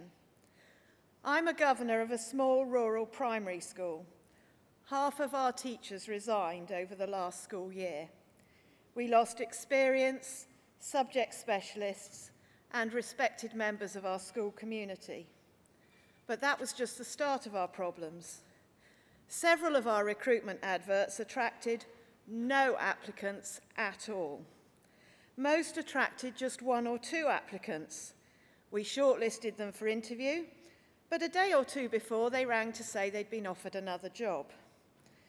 Towards the end of the summer term, we'd finally managed to fill all the posts, but one of the teachers can't start until the spring term, so that class has started their year with a temporary teacher. We've also seen a rise in staff on sick leave. Yet as governors, we have been told not to discuss staff well-being because our role is to ensure the school improves results. This is shocking. It's also a false dichotomy, but it's a direct result of the power of Ofsted. Schools and local authorities worry about Ofsted ratings, so they concentrate on areas that Ofsted measures. If Ofsted took account of staff well-being in its assessments, staff well-being would be a high priority for school and local authorities, and we governors would be allowed to discuss it. There are many things that we've heard of that have sapped teacher morale, and they're addressed in this motion: pay, workload, and respect. But to me, one of the most important is continuing professional development. It's a great irony that we ask our teachers to deliver high-quality education to a wide diversity of individual pupils, preparing them for lifelong learning and adaptability, and yet we give those teachers such limited opportunity for their own professional development. Conference, this is a vitally important motion. Schools are struggling to recruit and retain good quality teachers. Class sizes are growing, the subjects offered are reducing, and some teachers are teaching subjects they're not trained for. We have to make sure that teachers feel valued and are properly recognised to do their job well. Please support this motion. Thank you very much. I'm going to ask Susie Halton to stand by, and I call Richard Webber, who is our group leader on Oxfordshire County Council, and he's from Wantage.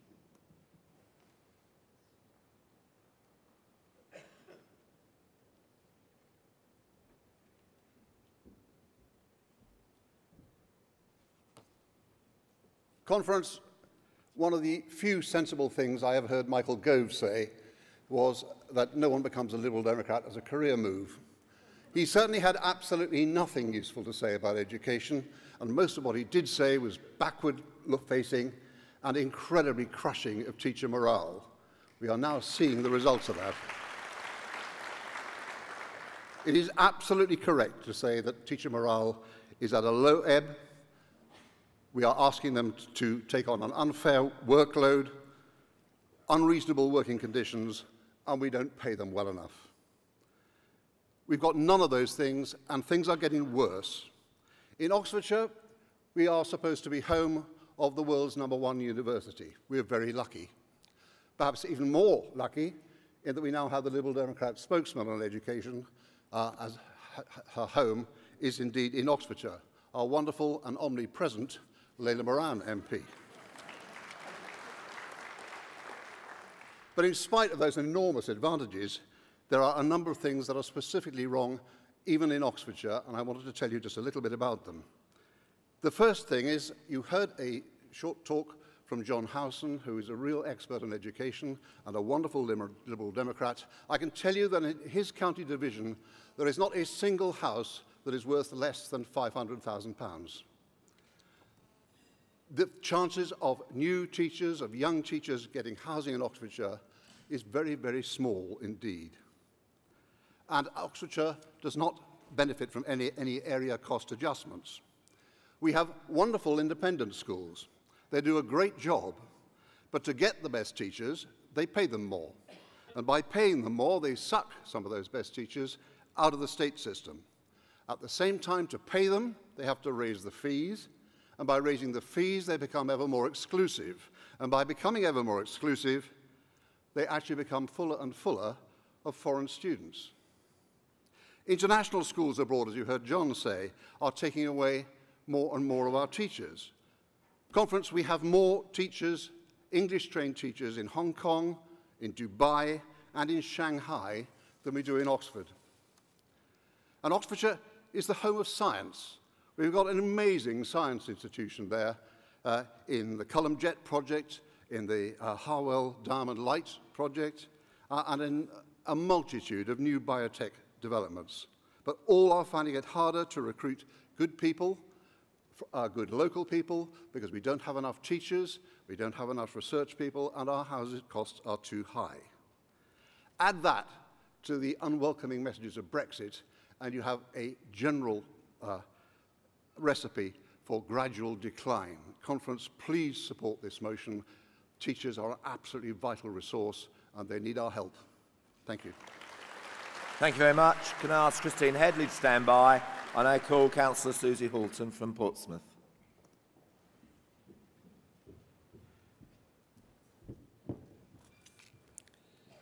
Conference. When I was a child, I used to line up my teddies and dolls in a row and play at being their teacher. I don't know why, but I always knew I wanted to be a teacher. Perhaps it's a personality thing. Perhaps it was the role models I had in school or in stories and books that I read. But wanting to be a teacher for me was about relationships with others more than a desire to earn a certain salary, work specific hours, or play with lots of data. The job I went into was pretty much as I dreamed it was when I started, was very compromised when I left 14 years later, and is barely recognisable today. You see, I started teaching in 1989, the year after the 1988 Education Reform Act, the act that started the nearly 30 years of changes that have led us to where we are today.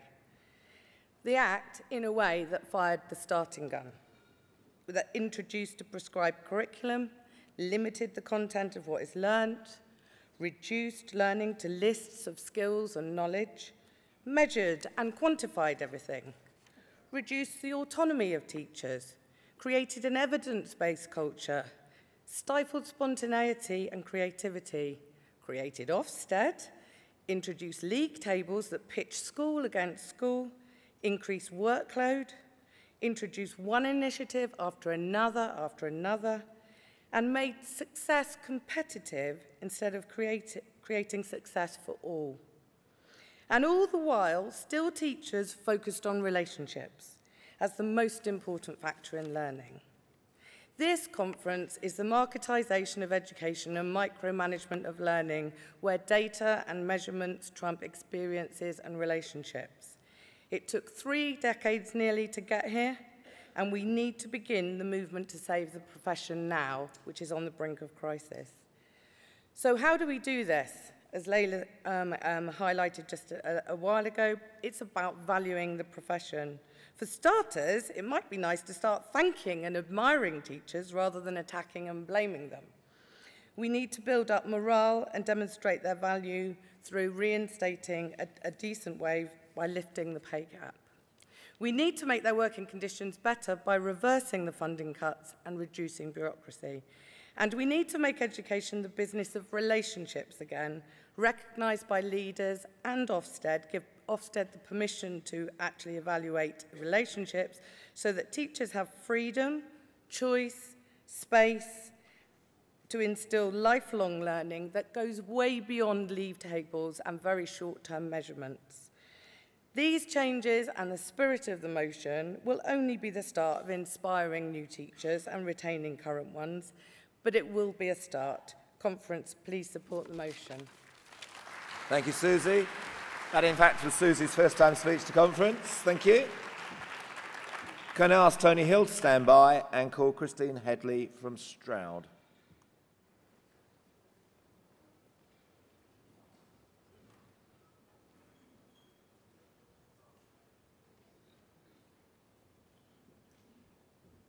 I can't believe this is Christine's first-time speech to conference. Last time I made a speech from this podium, it was to the Joint Liberal Assembly.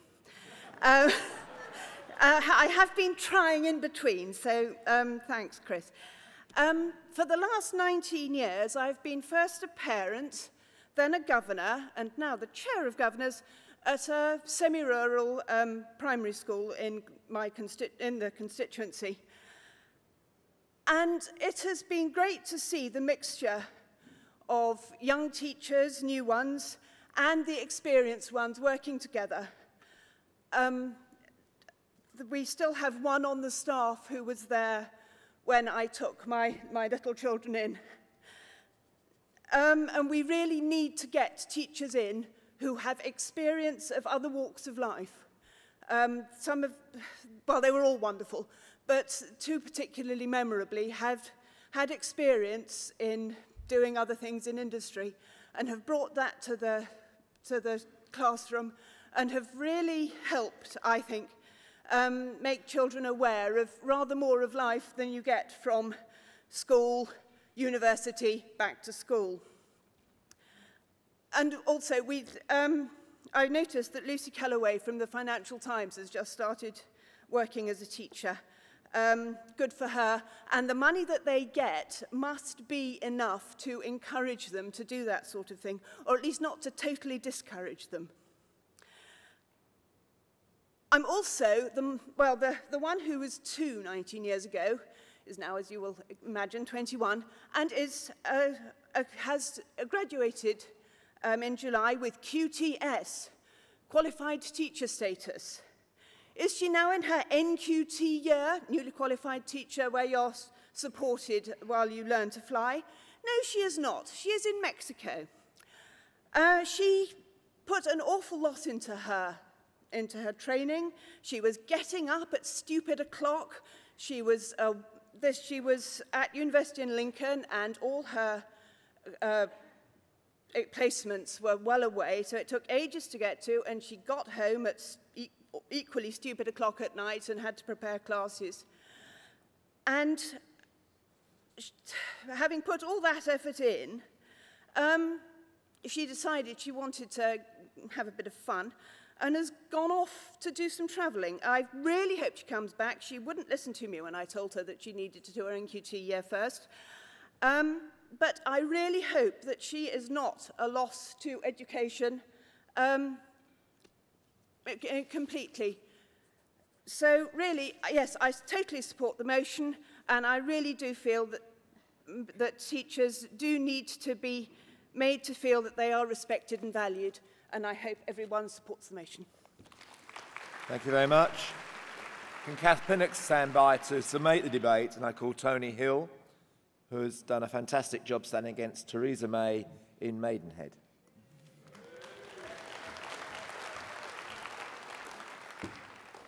Three times. And even now when people say to me, did you stand against Theresa May, I have a very peculiar worry about language.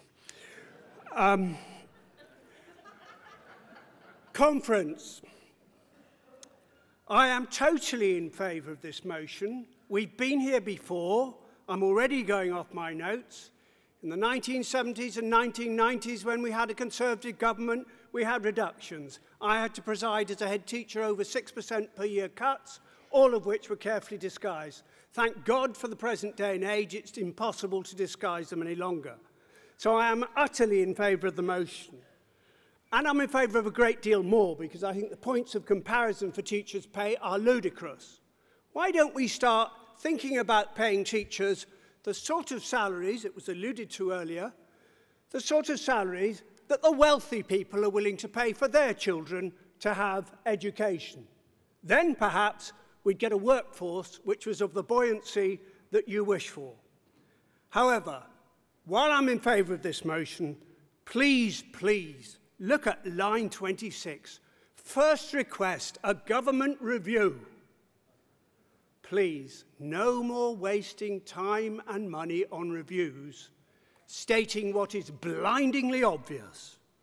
Least of all, a review by a government, bless them, who are very, very good at taking your best shot and losing it in grass where everybody else could find it. So please, no more of that. Only yesterday at a fringe meeting, I was horrified, having been a head teacher all the years I was, 22 of them, to find that there was an unqualified teacher talking about taking classes of 31, 32 and 34 children. It's outrageous. I don't want my grandchild of 7 to find he's in a school with a teacher feeling as put upon as that. This guy, by the way, looked very good. I suspect he didn't need any help from anyone. Wherever there is a shortage of labour, full employment, young graduates inevitably go where they feel they've got most opportunity and, to a large extent, most money, particularly in science and tech. Even when comprehensives were first moved, there weren't enough science teachers to cover even the grammar schools at the time. So we know all about this. No government or party worth any credit for judgment needs to waste time having a review. Time and money. It's a complete waste of time, so please keep it in mind. If we don't raise teachers' pay and their conditions, private schools will flourish as they have done and never before. There will be a call for grammar schools to come back, because that's a way of segregating good teachers so that only the brightest and most those from richer backgrounds get the thing. Oh, it's happening already. Somebody called Theresa May is fighting for a grammar school in Maidenhead, where there are 6 perfectly good comprehensives. So watch out, and that is not dead and buried. It could come back. Now for the final outlandish idea, please can we make sure that we start trying to pay teachers not according to how little we can afford, but how much my grandchildren and yours deserve. Thank you very much. Thank you.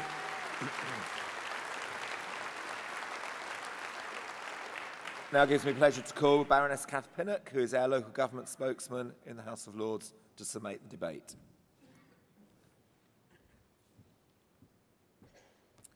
Well, that was a good debate, wasn't it? Can I first of all thank everyone who has supported the motion this morning, and particularly to those who decided that we needed to have, as a topic on this slot of an emergency policy motion, to talk about this really important issue of teacher recruitment and retention. It's been a great debate, very instructive, and I, for one, am not surprised that there were no speakers in opposition to the basic tenets of the motion. I've been and still am a school governor in a secondary school, so I do know at first hand what it is like to try and recruit teachers to the many posts in the large secondary school where I'm a governor. The government's own calculations are that the number of trainee teachers are likely to drop by 10% this year. 10%! Just at the same time when pupil numbers, student numbers are rising. Guess how many teachers left the profession last year? Not those who retired, those who just moved on, as we've heard from one of the speakers this morning, just moved on to other jobs. 35,000 35,000 last year moved out. The own independent National Audit Office reported that teacher recruitment and retention was a problem. So there is one. John Howson pointed to the reason. Government failure is what he said.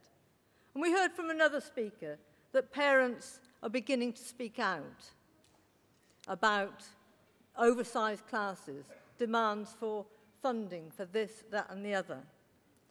We heard from somebody who's a school governor in a rural school about the real difficulties in recruiting teachers. We're reaping the consequences, as another speaker said, of Michael Gove's short tenure in charge. Ah, I remember that well. Somebody said there are more English-trained teachers in Hong Kong and Dubai than there are in Oxfordshire. Let's think about what that is telling us and why those teachers are not being used and their skills are not being used in our own schools. What a shame that is. Shame not on them, but on the governments who is driving them to do it. Susie from Portsmouth pointed to the Conservative, of course it would be a Conservative, Education Act of 1988 as the beginning of this long decline in teacher recruitment and retention. She said it was data-led teaching at the expense of creativity and relationships. How right she is. So all of the speakers, in many ways than none, were supportive of the motion. We all want what's best for children. As Liberal Democrats, we want the best teaching possible. And without the best teachers and the best supported and the best paid teachers, we aren't going to get it. Let's show the country out there that Liberal Democrats support the best possible learning environment for our children. And to do that, unanimously support the motion in front of us this morning. Thank you very much.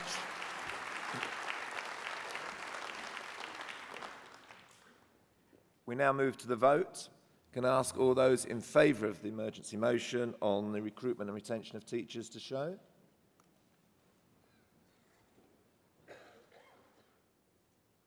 Thank you. And those opposed? I think that is unanimous. Thank you very much.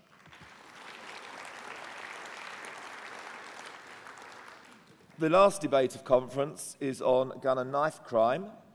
If you want to speak on that, can you please put cards in as soon as possible? And I have just to thank my aides, James Holt and Jeff Payne, for helping in this debate, and I'll pass over to Jeff for the next debate.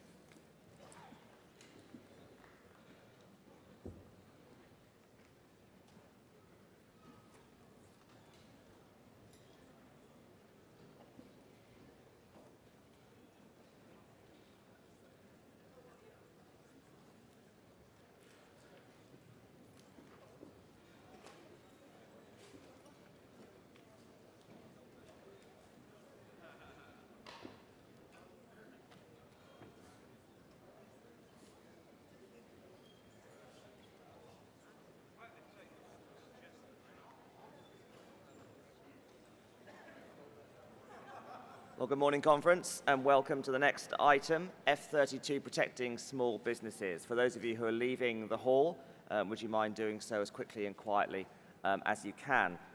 We're starting slightly early. I don't think that matters particularly. You'll find the motion that we're about to debate at page 44 of the agenda. There are no amendments. I've had an awful lot of speakers' cards into this debate conference. I'm going to call as many people as I can. It would really help if when I ask people to stand by, if they come down to the front row here to minimise swap-over times. Someone once told me if we save 20 seconds a speaker transfer, we can call an extra speaker. That makes up 3 minutes, so please do that. I want to call as many people as I possibly can. Would John Bryan from Harrow please stand by? Now it gives me great pleasure to call Daisy Cooper, parliamentary candidate for St Albans, to speak for the motion.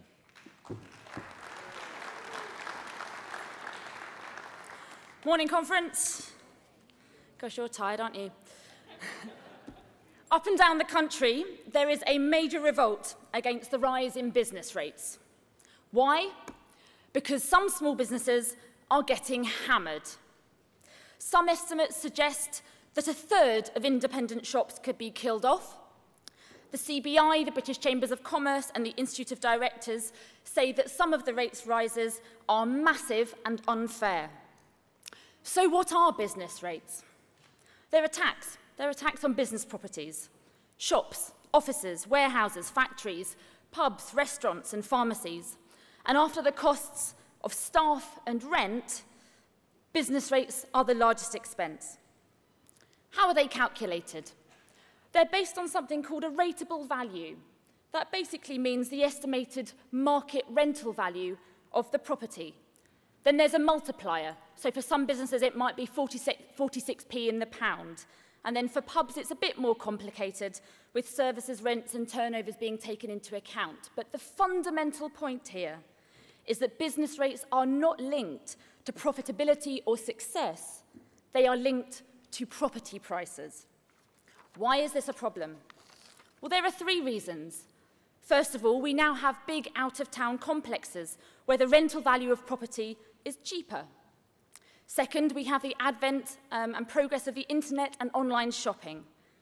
The current system of business rates really hits property-based businesses at a time when high streets are really struggling to compete and are in decline. And third, we have the rocketing of house prices, which are often based on speculation, not actual growth in the local economy. Now, when we were in government, we commissioned a review of business rates in March 2015. Then we had the general election in 2015, and the Conservative-only government delayed that review until earlier this year. Now, of course, the longer you leave a review of business rates, the more complicated it becomes, the more changes and fluctuations there are in rental values. Is this all sounding a little bit dry? Let's talk about pubs. I live in St Albans. It's home to the HQ of CAMRA, the Campaign for Real Ale, and it's also home to the Save the St Albans Pubs campaign. Now, in St Albans district, the review of these rateable values proposes an overall decrease in the business rates payable in the district.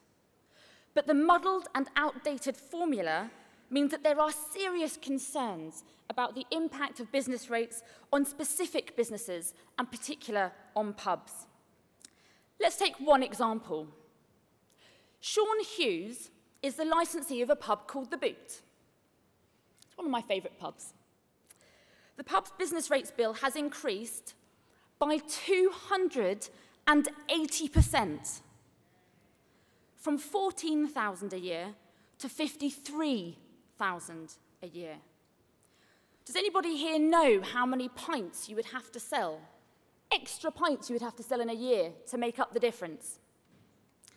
22,000 pints. An extra 22,000 pints to pay for that difference. Let's compare this to Amazon. Amazon has 9 distribution centres. That's 9 big warehouses in the UK. And of those 9, the business rates for 6 of them has gone down. So the overall bill for Amazon, when you take the decreases and the increases, means that their overall bill has come down by 140,000. 22,000 pints. Let's talk about pharmacies. St Albans is also home to the National Pharmacy Association. They've been running a brilliant campaign, and they've had a stall here at our exhibition. Pharmacies are now delivering even more services in our communities. They're treating minor ailments. They're giving us diagnostic services. They're relieving pressure on GPs and A&Es. But some of them are sole traders. These community pharmacies are now facing a dramatic increase in their business rates and threatening this vital service in our community. So many businesses up and down the country kicked up a stink. The government responded, and they put in place a relief scheme. It's the equivalent of a sticking plaster on an infected third-degree burn. Sean, the licensee of the boot. He doesn't qualify for this discretionary relief scheme. Oh, and that relief scheme wasn't given willingly. The Conservative government only produced it after a legal challenge. They've produced it by robbing money from Peter to pay Paul. And the computer system they set up to run it has been a dismal failure. Conference, this system is simply not fair. And it is more evidence, in case we needed it, that the Conservatives are no longer the party of business.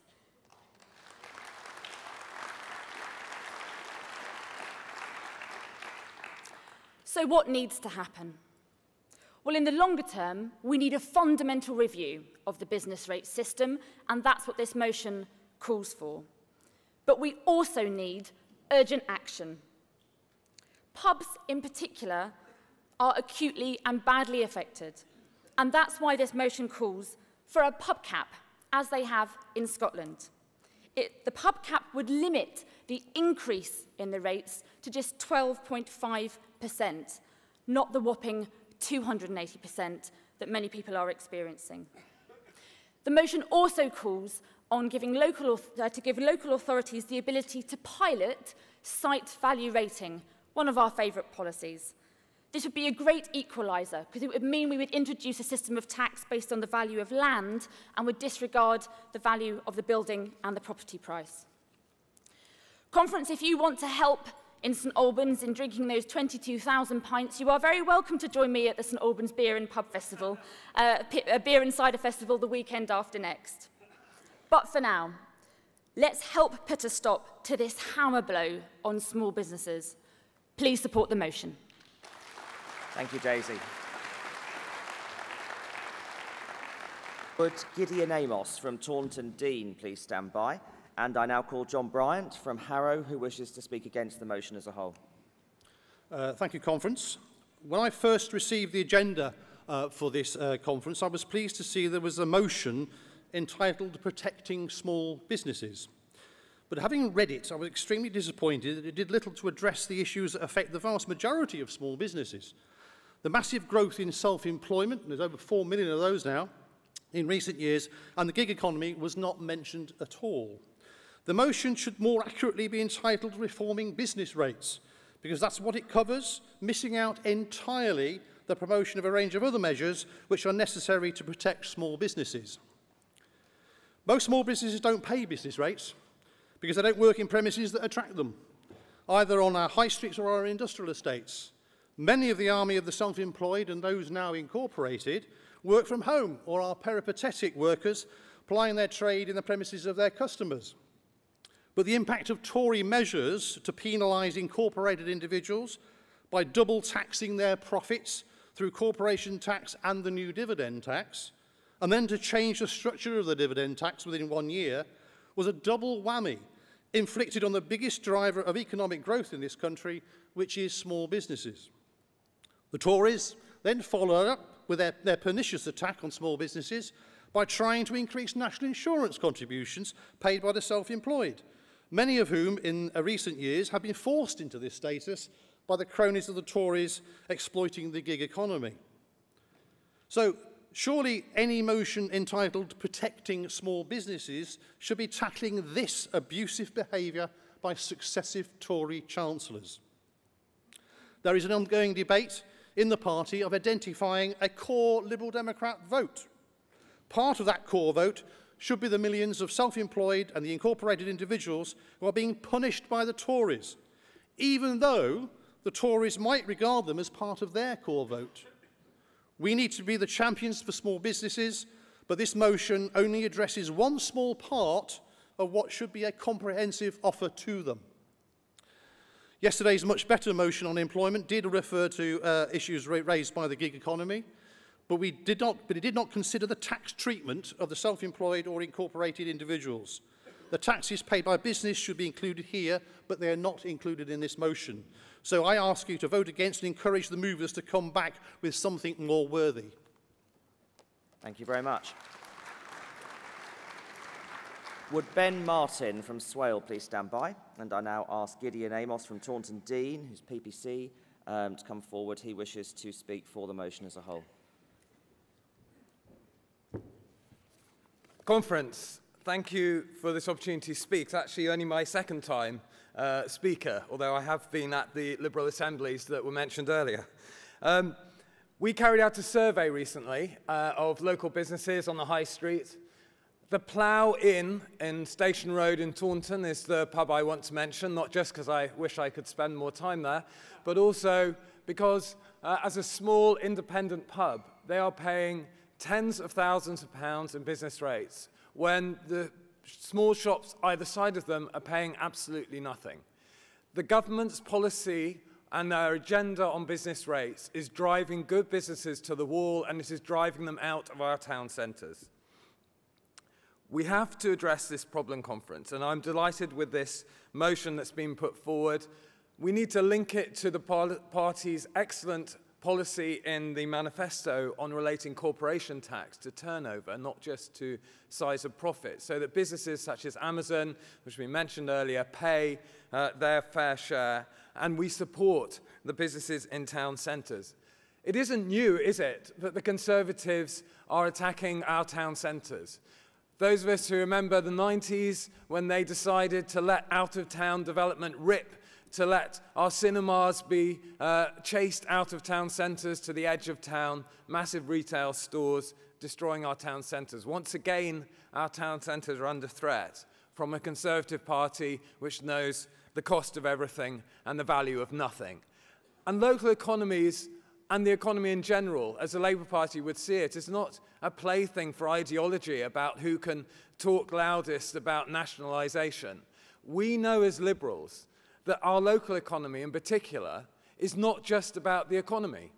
It's about people's lives, families, strings of friends and relationships in the town. They're part of the social fabric of our local towns and communities. And we know that they're not only important economically, they're important socially, and they're part of the fabric of our local environment. So support this motion, Conference. Let's be the party of small business. Let's champion those businesses which the Conservatives have abandoned. And let's, more than anything else, stand up for and support our town centres, which desperately need support and encouragement for businesses that are vital and vibrant. Thank you.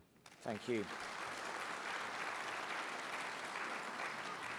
Would Faith Ponsonby from Havant please stand by? I now call Ben Martin from Swale, who's on the party committee, who says he wishes to speak for the motion as a whole.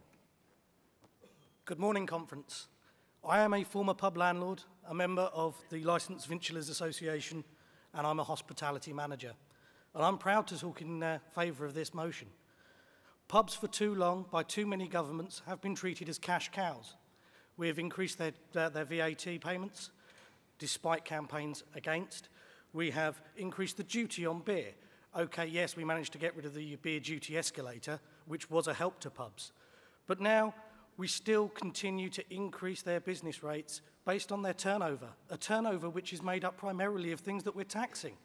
We tell them how much that they're paying their staff, rightly so. We tell them to pay in more to their staff pensions, again, rightly so. But then we make up more than 80% of the cost of their primary sales good, the pint of beer, with tax. And then we use that to tax them again. These are pubs that act at the heart of our community. There are many landlords, I know of 3, that are looking to leave the sector this year. They are trying to sell up because their business rates have gone up by well over 200%, and they just cannot make that profit anymore. That doesn't work for them. That means they're losing their livelihood, they're losing their home. We need to act in support of pubs. We need to act in support of the hospitality industry, and this motion does that. I ask you, please, support this motion. Thank you very much indeed. And that was Ben's first speech at the Federal Conference.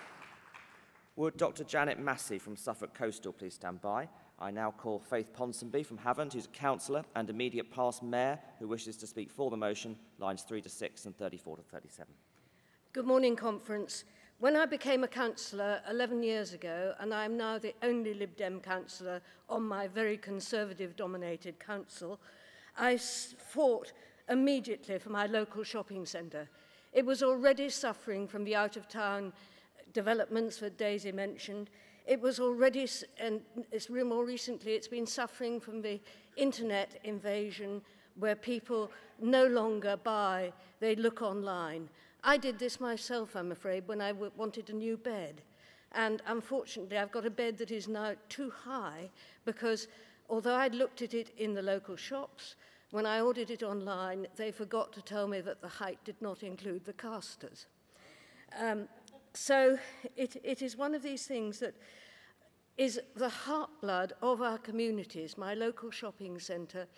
It's got cafes, it's got a lot of new businesses coming in. But for many in our community who have not got cars, who cannot get to the out-of-town shopping centres, it is their one social outing, possibly for the week, but certainly some I see every day when I go there. They're in the cafes, they're talking to people. And it's not just the pubs, it is also the pharmacies, the little cafes, the hairdressers, all these other ones who are going to be hit by this business rate. And this will mean the death knell for our shop. We already have closures, empty shops, boarded up, bringing down the look of the whole shopping centre. When I became a councillor, I fought for free parking locally.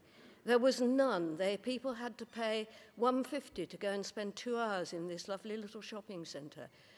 And now we have 50, 30-minute free places are all around circling it, and they are well used, but they won't be when they go. I've helped new shops come, who've come into the business, and as mayor, I opened a new gym. As mayor, I had the opportunity to actually call a meeting of all the local businesses so that I could thank them for what they did for their communities. We had about 60 or 70 businesses represented, but actually getting the invitation from the mayor to say, who wanted to say thank you for what they do, had a huge impact. But it's not going to be enough. It doesn't pay the bills. And we really must keep our shops going. I would urge all councillors to try and support their shopping centres by putting on events in the shopping centres, bringing people into them, getting them back to the vibrancy they used to have, where there were lots of people coming in, supporting the new shops, the new initiatives. One of our new members has actually started a little shop providing a place where people can bring their home craft and sell it. And that's going to struggle. Thank you very much. Please support this motion. Thank you very much, Faith. Would Jill Hope from South Northamptonshire please stand by? And I now call Dr. Janet Massey from Suffolk Coastal, who describes herself as a health campaigner, and she wishes to speak for lines 10 to 12. Yes. Conference. General practices are and should be small businesses. At present, we're very lucky, business rates for GP surgeries are reimbursed by NHS England. The rate is assessed on the rebill costs. But will this continue? If not, then the stalking multinational healthcare providers will certainly be moving in. I repeat, general practices are still small businesses. This is why, as a general practice, we joined the Felixstowe Chamber of Trade and Commerce. The Chamber is doing assertive work for business rate protection. But being a small business, this is why I insisted that as a practice we employed an MBA as the practice manager. The practice is still viable and able to attract good GPs. Conference, I'm passionate about education and proper qualifications. We've heard about that today. And investing in the best staff we can possibly find. Within the NHS, though, how many so-called managers have obtained, studied for, a Master of Business Administration? I would suggest that you ask NHS managers this question. So yes, let's do what we can to protect small businesses and to be very aware of the potential of financial and tax inequalities between small and large businesses. I support the motion. Thank you very much. Would Monroe Palmer from Barnet please stand by? And I now call Jill Hope from South Northamptonshire, who's been a parliamentary candidate, and she wishes to speak against line 34 in the motion. Thank you.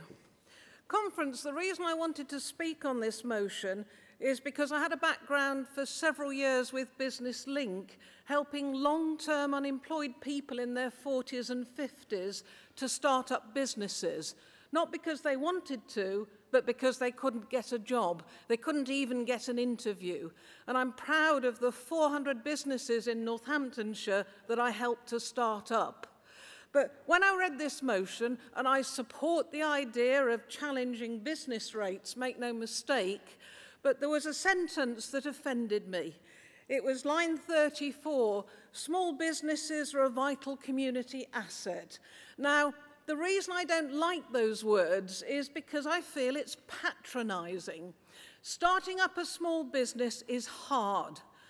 If you work in a company and you have a problem with your IT, there's an IT department. If you have a problem with your boss, there's an HR department. If you have a problem with tax or remuneration or anything like that, there's always somebody around to help you. If you run a small business, you're the IT department, you're the tax department, you're HR. You do absolutely everything. And it takes a huge amount of courage to put it out there and to take that step of starting up a business. If we want to be seen as the party of business, we have to take small businesses seriously.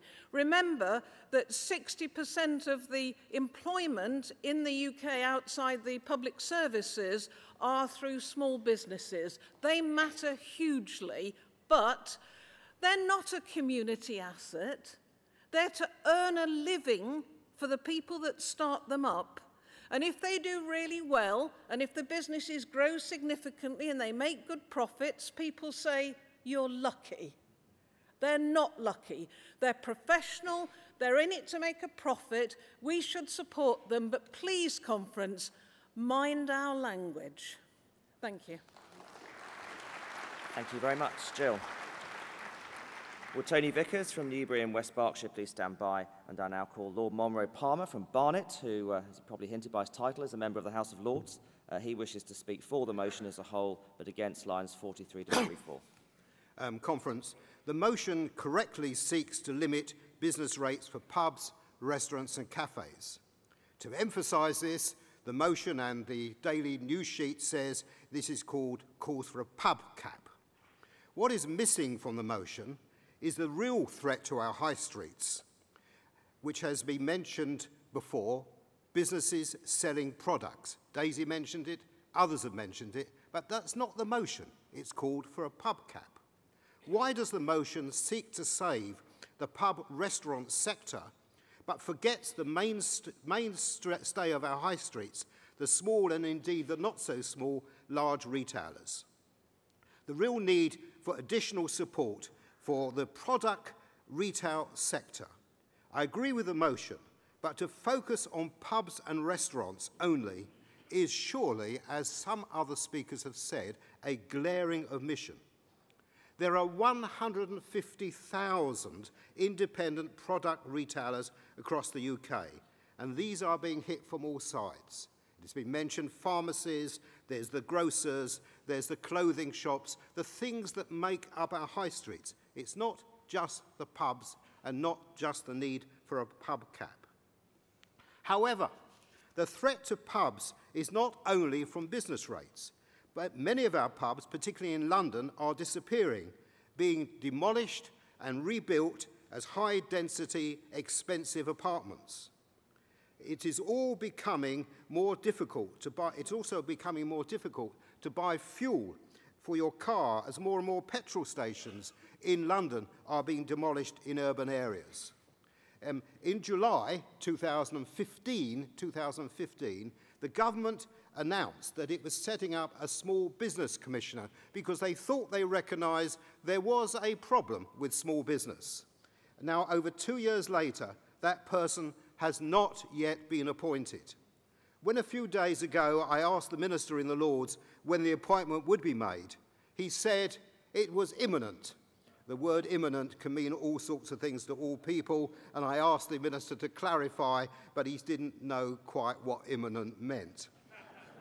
A small business commissioner, which is perhaps one small step, but sort of a step that we could expect to be made to deal with the future of our high streets. If a small business took that long to make an important decision, it would be bankrupt. And that is really the position of the present Conservative government. Thank you, Monroe. Right, we're now going to move to a mini-debate on line 46 of the motion.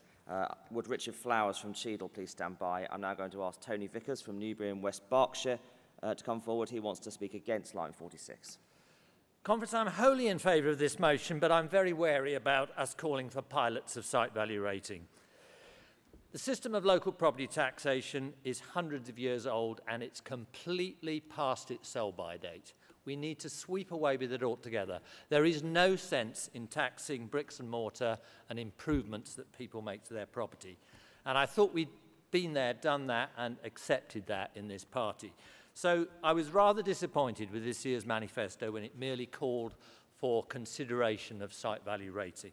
The 2010 and 2015 manifestos were much clearer, and in particular, they said we would, within a single parliament, reform the business rates onto a site value basis. I've looked at pilots. I used to be in favour of them. In 1999, I got some funding from an American foundation to take an interdisciplinary group of British professionals and local councillors to Pennsylvania, where a number of cities have tried shifting taxes off bricks and mortar and onto land. But there are big differences in the American system. First of all, there is much greater devolution of tax-raising powers. Individual cities can decide what sort of property tax they want, and they just get on and do it. We don't have that. Also, across the whole of the US, they value land separate from the buildings on it already, even though they don't, in many cases, have a land value tax. We can't do that. And crucially, all the data sets are in the public domain. You can go and look and see who owns a piece of land and what its value is. We can't do that. And until we can do that, which would need primary legislation, we can't have pilots. So what I think we need to do is to be more assertive about our existing policy and simply call for site value rating. And you will find it's popular. The only sort of pilots I've done on this were in Liverpool in 2000, where we interviewed about half of the business rate payers in a small inner city, deprived area.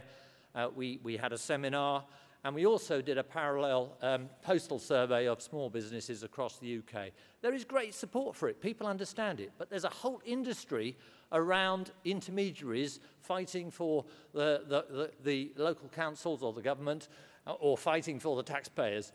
It's really corrupt. We've got to sweep it all away.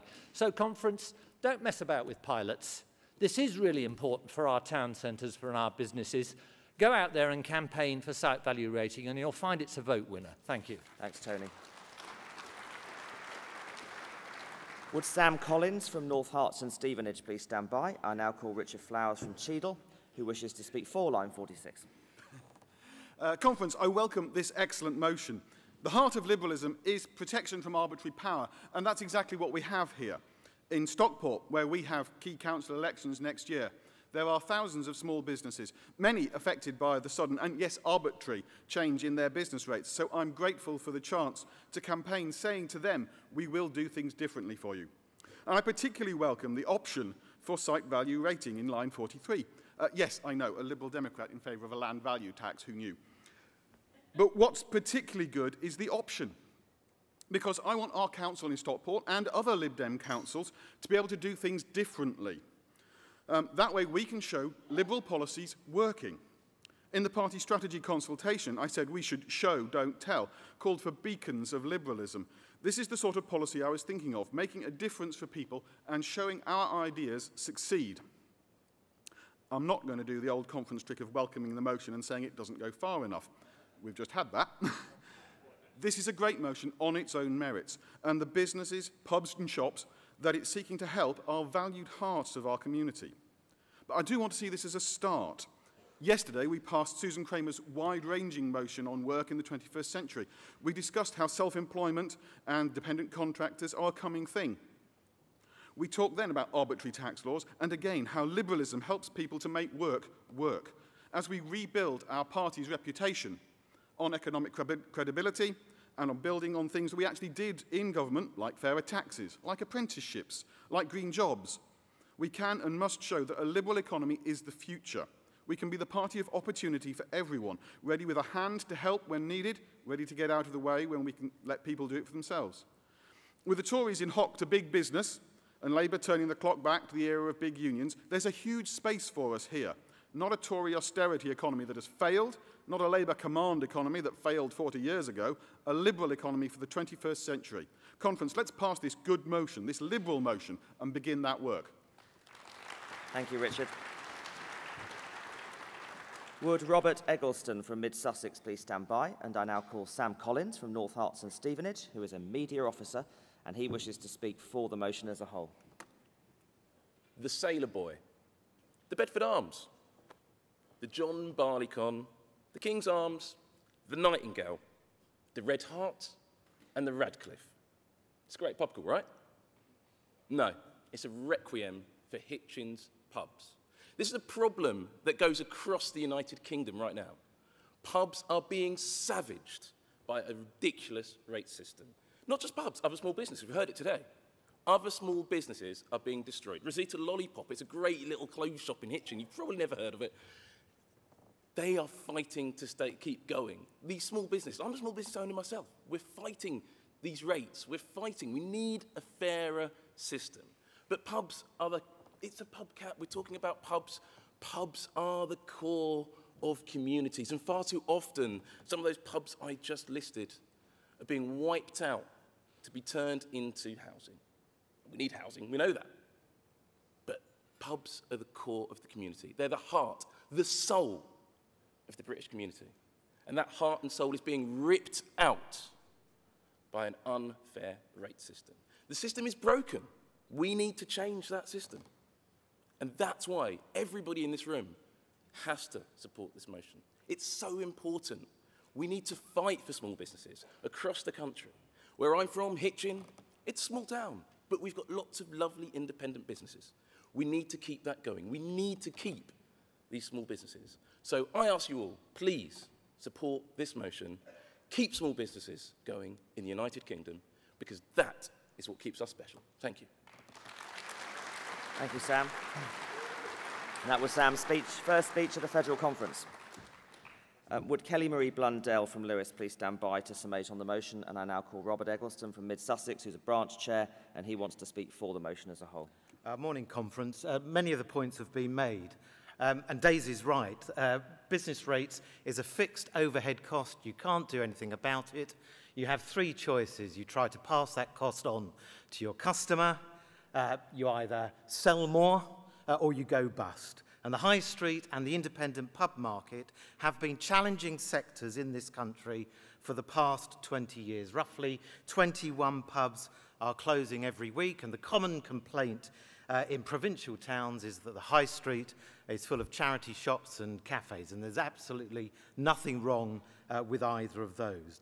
Increased purchasing online, downloading music to an app, the availability of cheap booze in supermarkets to drink at home rather in a pub have all contributed to the changing face of the high street and the pub sector.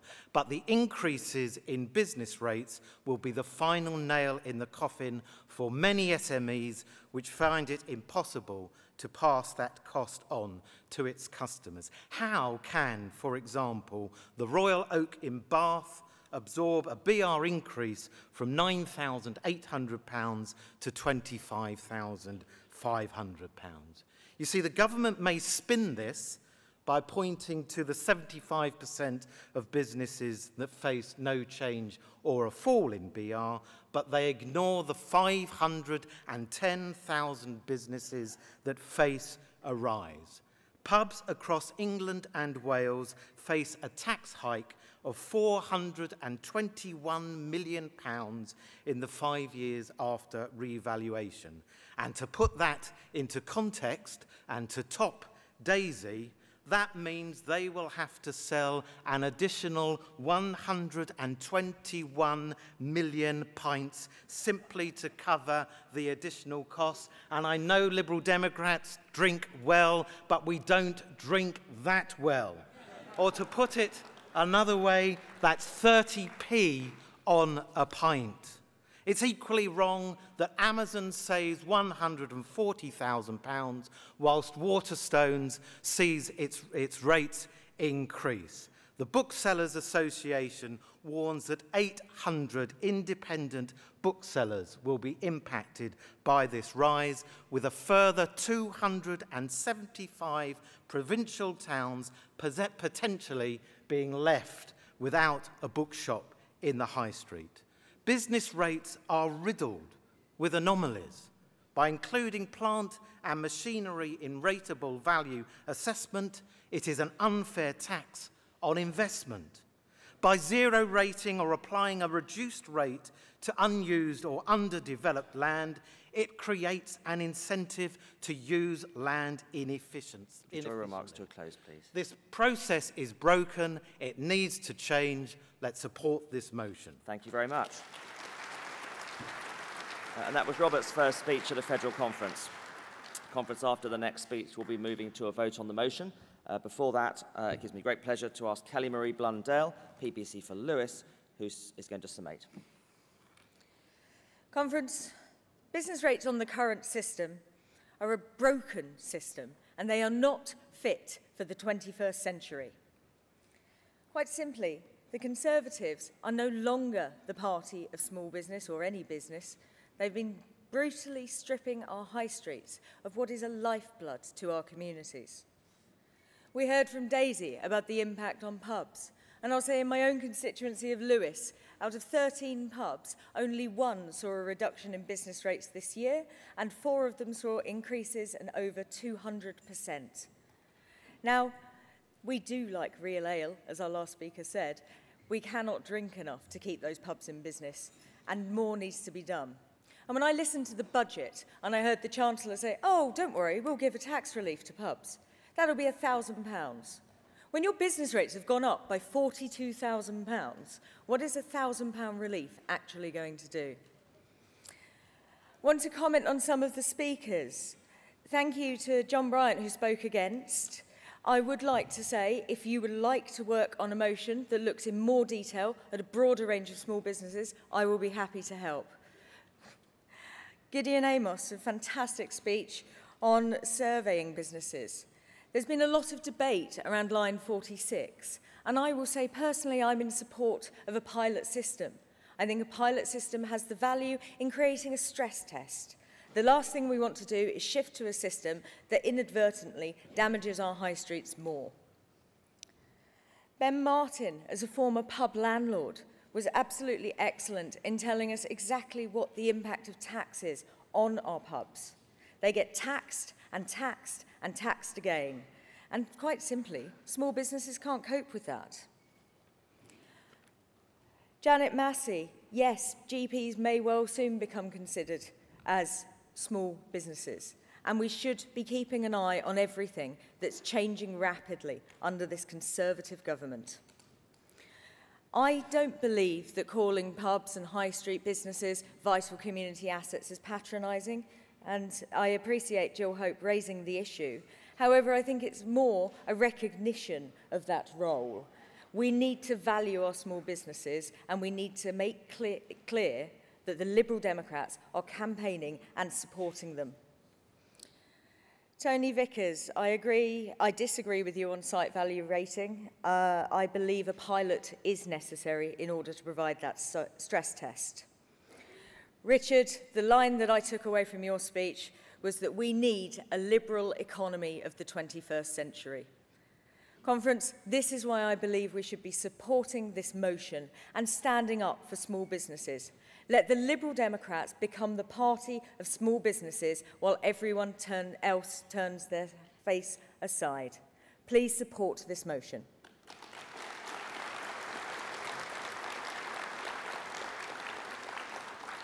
Thank you very much indeed, Conference, for that excellent debate. We're going to move to a vote now. Can I thank all of our speakers and apologise to all of those that I couldn't call. Because people kept to time, I did actually manage to fit 2 more people in, so that was excellent.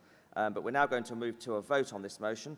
It's at page 44 of the agenda, F32, Protecting Small Businesses. So with the word voting nice and high towards me, please, if you can.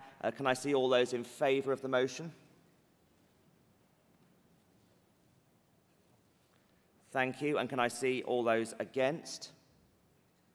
That motion is very, very clearly carried. Thank you very much indeed, Conference. And I thank my aides, Paul Tilsley and Jenny Lang, and I now hand the chair over to Liz Lynn for the next item. Thank you very much indeed.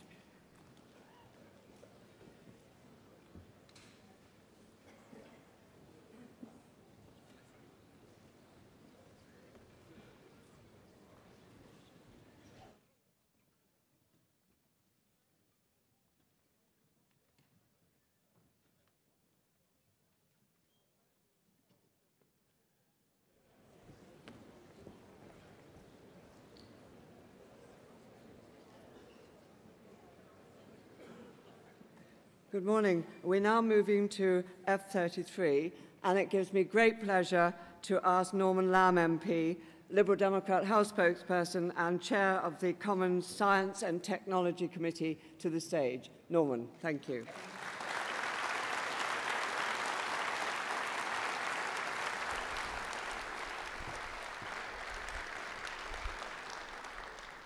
Hello, great to be here. I survived the Tory onslaught in June.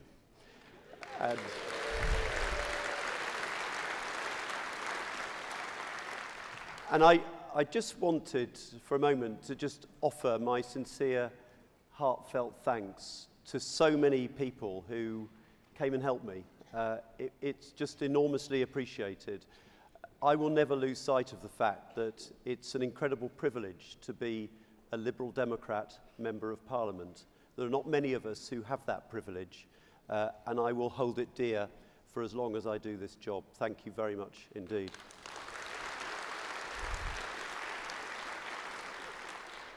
So now the next trauma. On Saturday, I celebrated, if that's the right word, my 60th birthday. And here I have my first free prescription. But let's just think about this for a moment, because today I earn exactly the same as I earned last week. I'm on a very good salary. How can you possibly justify this perk when an 18-year-old with a long-term condition like cystic fibrosis has to pay for theirs? Or indeed, when we see people denied a hip replacement or IVF treatment, when a teenager is left waiting a year for mental health treatment and I get a free prescription. This ludicrous benefit for many people on high pay is yet one more powerful reason why we need a national conversation about how we guarantee the future of our NHS and our care system. Now, I've been pressing the government for the best part of 2 years to work with other parties to establish an NHS and care convention with the aim of delivering a new settlement. We face difficult choices. Partisan politics has palpably failed to come up with solutions. So let's accept that and work together to deliver a once-in-a-lifetime renewal of our NHS and our social care system.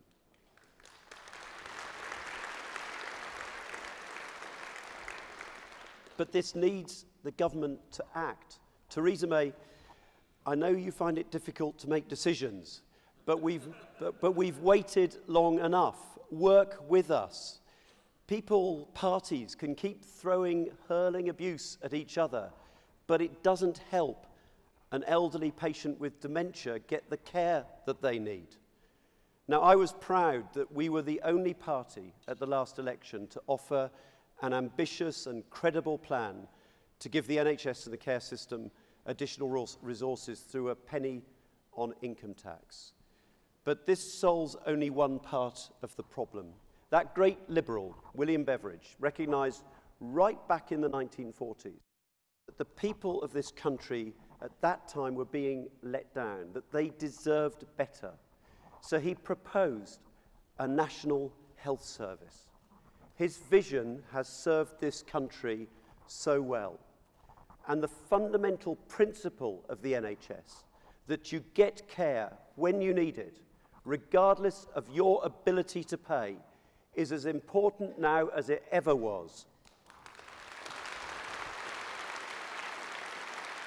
It says something profound about who we are, a sense of solidarity, that we look out for one another. But the challenges of today are radically different to what Beveridge grappled with back in the 1940s. But again today, 70 years on, families the length and breadth of our country are too often badly let down. So many incredible people work in our NHS, totally dedicated to the care and treatment of patients. Our brilliant doctors, nurses, midwives, physiotherapists, cleaners, and porters. But they are working under incredible pressure. Take the paramedics I met with recently in Norfolk. They are deeply concerned about the impact on acutely ill patients of long delays. They frequently work horribly long shifts under enormous pressure, doing really difficult work. I don't know about you, but I think NHS staff deserve a pay rise. End the 1% cap on pay.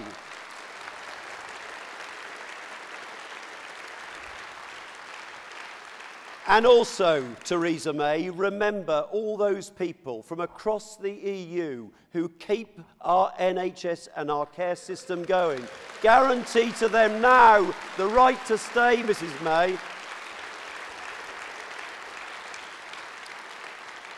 So look, as we approach the 70th birthday of the NHS, those brilliant staff work in a system that is too often, to be honest, fragmented, dysfunctional and starved of resources. And we have to confront the fact that in many ways we fall short. Now, the Commonwealth Fund has recently ranked the NHS as the best healthcare system in the world, the second time running. An amazing achievement, given how little we spend compared to so many other countries. But it also revealed some sobering truths. We were ranked just 10th out of 11 high-income countries on outcomes for patients. We compared poorly with other countries on survival rates for cancer and had the third highest death rate among stroke patients. On access to new medicines that could transform people's lives, Britain already lags behind other countries, including many of our European neighbours. And now the NHS has introduced a cap on the overall cost of a new drug, allowing it to restrict access to a new treatment for cancer or a rare genetic disease, even if it has been approved as good value for money by the medicines watchdog NICE. And that's just the tip of the iceberg when it comes to the disturbing advance of rationing in our NHS. How many stories have we seen about restrictions on access to treatment or the removal of services without any transparency or public debate? It's happening by stealth. And the 18-week treatment target, shamefully abandoned by the government. Now, many of you will know of my mission to achieve justice for those with mental ill health or who have autism or a learning disability. And as with so many people in this room, as I look around, I have been informed by family experience. My oldest sister, Catherine, 2 years ago, took her own life. So I particularly want to speak about how the system lets down some of the most vulnerable people in our country. Across the country, children, just wait for this, children are routinely left waiting 3 years for an autism diagnosis. Yet we know that early intervention can make a massive difference to a child's life chances. I met with a tearful mother of a 14-year-old boy who had just been told 1 year after referral that he's likely to get an autism diagnosis in another 2 years. He'll have left school by the time it arrives. This is a scandalous failure, never talked about by the Daily Mail or other media. In children's mental health services, long waits and outrageous thresholds for admission are common. Teenagers with an eating disorder too often turned away from treatment. Your body mass index isn't low enough, you're told. Would we ever turn someone away with cancer and effectively tell them to come back when they're at death's door? But remember, like cancer, eating disorders can kill, and they do kill. Now, a father of a teenager in North Norfolk described to me how his daughter with significant mental illness had just been told that she would have to wait 6 to 9 months to start her treatment. What's she supposed to do in the meantime? And then there are those who are shunted across the country in search of a bed because there's no care available to them close to home. Things are so bad that a senior judge had to intervene in August to demand that a bed be found for a teenage girl who was acutely ill and about to be released from youth custody. The nation, he said, would have blood on its hands if the NHS could not find a bed. Now, additional funding secured by the Lib Dems in the last coalition budget, 1.25 billion over 5 years, is not all being delivered.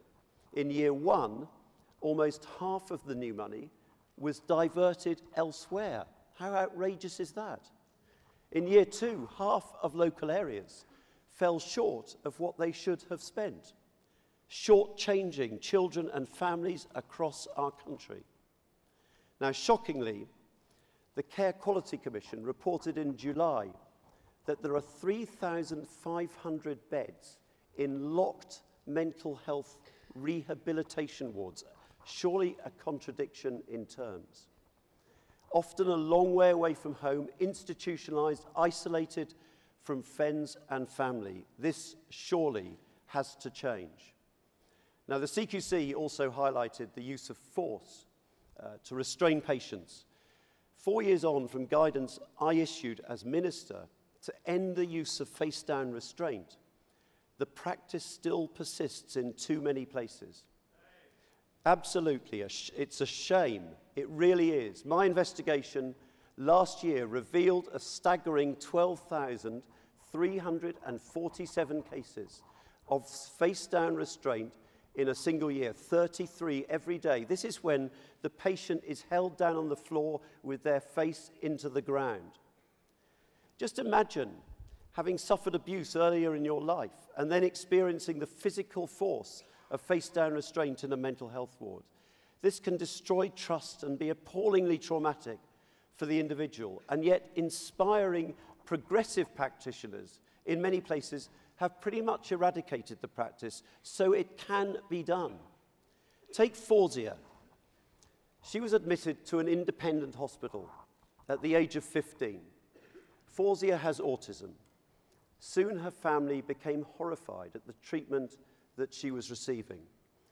Repeated use of restraint, often placed on her own, remember, at the age of 15, in a small cell-like bare room. They were desperate to get her out, but they were, as a family, completely ignored.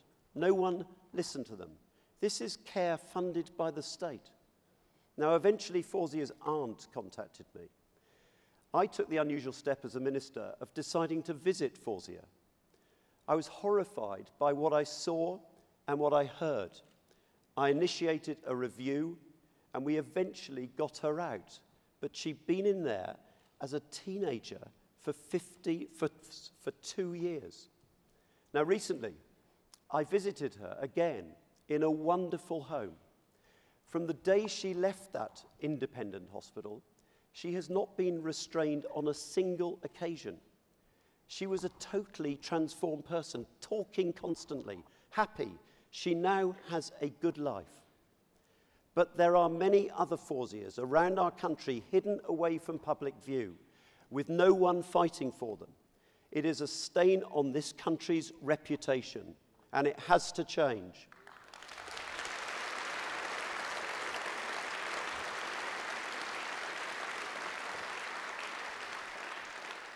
Article 3 of the European Convention on Human Rights states, and I quote, "No one shall be subjected to inhuman or degrading treatment." The uncomfortable truth for all of us is that in Britain in 2017, many people are. And it's a scandal of our time that there are so many people in our prisons who are there in large part because of their mental ill health. Yet their chances of proper care and treatment are not good. There were a catastrophic 40,000 cases of self-harm in our prisons last year. Every 3 days, a life was lost to suicide in the care of the state. Now, my vision of a liberal society is one where we marry a celebration of great technological advances, a dynamic, successful country with rich culture, joyous entertainment, with, on the other hand, a commitment to justice, to compassion, and to humanity, where no one is left behind, neglected or ignored.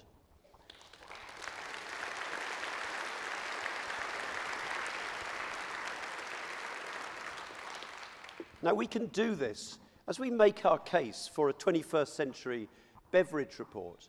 We should think about how we apply liberal principles to the great endeavour of renewing our NHS and our care system. Yes, we must argue the case for more resources, as I have consistently done, but we should also think about how money is spent, how we achieve the best results for people, how we help to give people a happy life, a good life. And the following principles, it seems to me, should guide us. First, we need surely a big, bold commitment to end the shameful and growing inequalities of health in our country. The causes of inequalities lie well beyond the NHS: poor housing, poverty, poor education. But we can't surely continue to tolerate the fact that for every station on the Jubilee line heading east from Westminster, a year of life expectancy is lost. And it's the same stark differences in every city across our country. We as Liberals should not tolerate that. Second, in any new settlement for the NHS, there must be genuine equality for those who suffer from mental ill health. We must end the awful gap between the rhetoric that the government offers us and the reality. Third, we have an extraordinary workforce in our NHS and in our social care system, but they are too often left disempowered, ignored, subjected to endless, repeated, and often conflicting diktat from on high. Too often it amounts to a bullying culture where brave whistleblowers are destroyed rather than treated as heroes for uncovering wrongdoing or poor care. Now, I want a liberal vision, transforming the culture in our NHS, unleashing the brilliant social entrepreneurs who work in it, encouraging innovation. Think about what that great liberal Joe Grimmond might have done. Let's apply the principles of mutualism to the NHS, giving people a stake in their organisation, a say in how their service is run. Fourth, we need surely to make a fundamental shift of focus to prevention of ill health. We now know that children who suffer trauma or neglect in early years have a higher risk of poor health, poor educational attainment, worklessness, and they often fall into the criminal justice system, often treated as if they are culpable. We let these most vulnerable children down horribly in our country.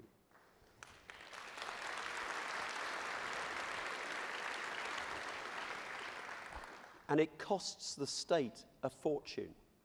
Yet we know that intervening before the trauma has set in, working with parents, we can transform lives. So let's do it. Make the big investment. It will pay off. Equally, let's set a 10-year plan to get employers really focused on the health and well-being of their workforce. As part of my work, chairing a commission on mental health in the West Midlands over the last year, I've proposed what I've called a well-being premium, a temporary discount on your business rates if you take tangible steps to improve the well-being of the people who work in your business. The evidence is there of what works, so let's just do it. Get on with it. And should we not set a clear requirement that any company bidding for public contracts must demonstrate that they are a good employer, that they care for their workers? Why should we give money to corporate cowboys?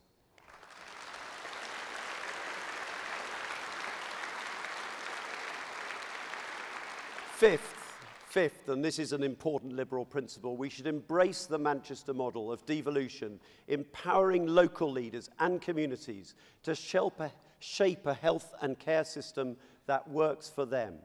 Sixth, we must give people control over their health, access on their iPhones to health records, helping them to self-care, giving them control over the budgets that's available for managing their chronic conditions, a distinctly Liberal principle. Finally, we're on the brink of a complete revolution in healthcare. Emerging innovations in personalised healthcare, digital technologies, artificial intelligence have the potential to transform the way we diagnose, treat and prevent ill health. Just look at precision medicine in cancer and rare diseases, targeting specific groups of patients based on their genetic data. And take sepsis, which kills 44,000 people in our country every year, equivalent to a jumbo jet crashing every 3 days. New advances in artificial intelligence offer the hope of a major breakthrough in how we understand, identify, and treat this condition, with the potential to save thousands of lives. Yes, there must be proper safeguards, but we should make the case for investment in technologies that have the potential to improve care, to save lives, and to significantly reduce cost. I often hear young doctors. I remember just before the 2015 general election in Bristol West supporting Stephen Williams, talking to a group of junior doctors. They were all going to Australia as soon as they'd qualified.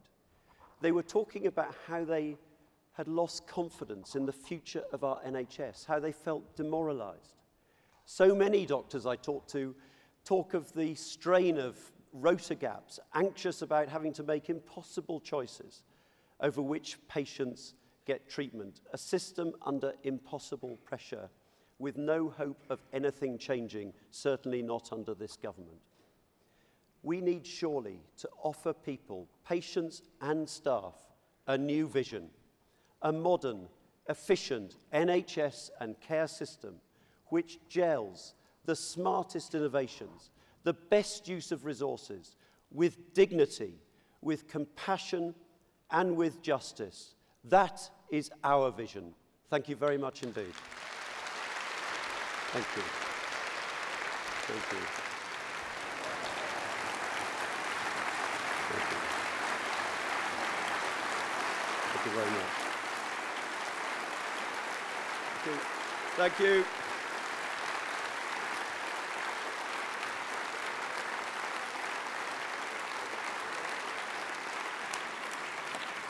Thank you, Norman, for a very moving and thought-provoking speech. Thank you very much. And I'd like to thank my aides, Robert Adamson and Victor Chamberlain, and I now hand over to Nicholas da Costa.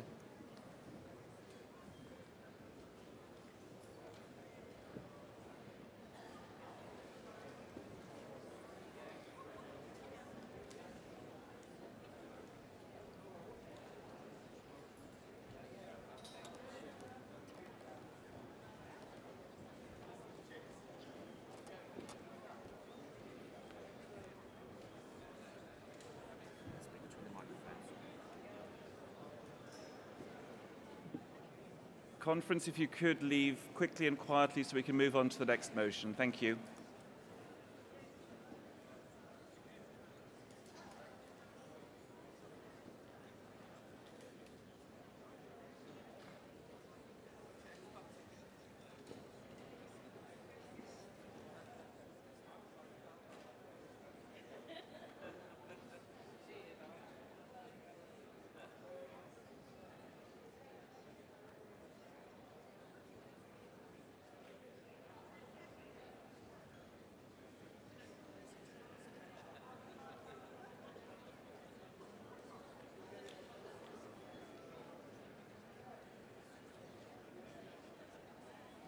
Good afternoon, conference.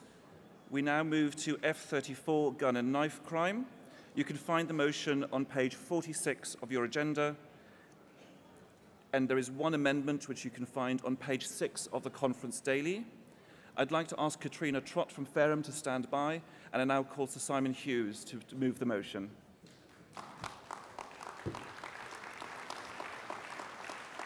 Nick, conference, thank you very much indeed.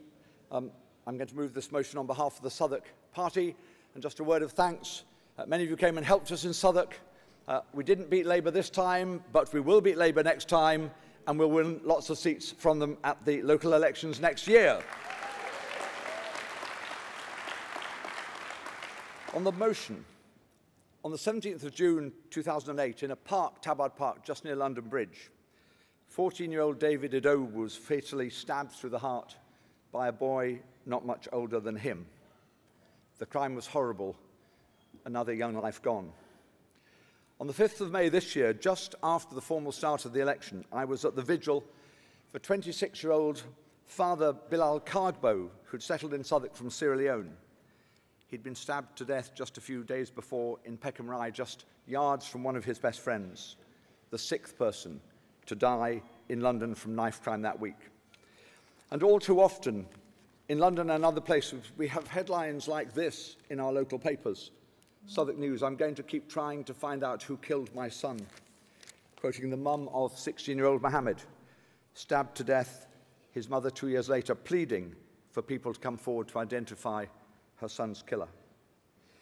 Conference, I want us to think today principally not about statistics, but about individuals with knives at their throats or in their chests or guns in their ribs. Each one of these attacks is horrendous and unacceptable. And Southwark have brought this motion for decision because as political leaders and activists trying to make our home communities safer, clearly at the moment the actions and responses in many of our communities are not sufficient. We want to propose some new things we should do and other things we must do better. The motion refers to some specific statistics, but crime numbers may not be as bad as they were at the beginning of the millennium. But gun and knife crime, particularly in London and the South East, but in some other places, are significantly on the increase again. Our borough, Southwark, has the third worst crime rate of any of the 32 London boroughs. We have the highest rate of gun and knife crime. 87 firearm crimes the year before last, 128 last year. London, nearly 2,000 in the year before last, 2,500 this last year. So when a borough like ours, in a city like ours, has the highest rates in the country, we believe we have a duty to reassess what we can do better to turn the tide as urgently as possible. We must try harder to spare mothers and fathers and brothers and sisters and partners from the all-too-real risk that a beloved family member, instead of coming home safely, will be fighting for their life later in the same day in a pool of blood in a local street or park. There have been too many killings. There have been knife crime increases significantly, 1 in 5 leading to injury. We had a 4-year high of stabbings of people under 25. The Met Police now say that knives were involved in about half of all serious youth crime recorded in London last year, and a quarter of the victims were girls and young women. If you carry a knife, say the Met, you're far more likely to get stabbed, probably with that knife. And most stabbings are committed with knives available at home, and that's why they have to do stop and search to try to find them in the street. We may be, in Assistant Commissioner Martin Hewitt's words, one of the safest global cities in the world in London, but we're concerned about the rise of gun crime, the rise of knife offences. And really crucially, the reason youngsters carry these things is status, criminality, but also self-protection. Only a quarter is anything to do with gangs. Prevention and diversion is clearly agreed to be the key. And it's about everybody working together to achieve that. Detection, deterring, education. There's a job for all of us. The police do it well, but the rest of us have a responsibility. You may not know this, but just recently, police went into a primary school in London to talk to Year 6 children. 3/4 of them knew people who carried knives. 6-year-olds sometimes now carry knives. For many young people, a knife carried for self-protection becomes the weapon of defence or attack when a meeting turns into confrontation. I commend you to look up online the single sheet published in the Mirror by Police Commander John Sutherland, drawing a picture of a typical knife crime suspect. All the things present in his life, fear, drugs, disturbed home, all the things absent in his life, security, role models, and so on. We have to take these things into account when we come up with the strategy.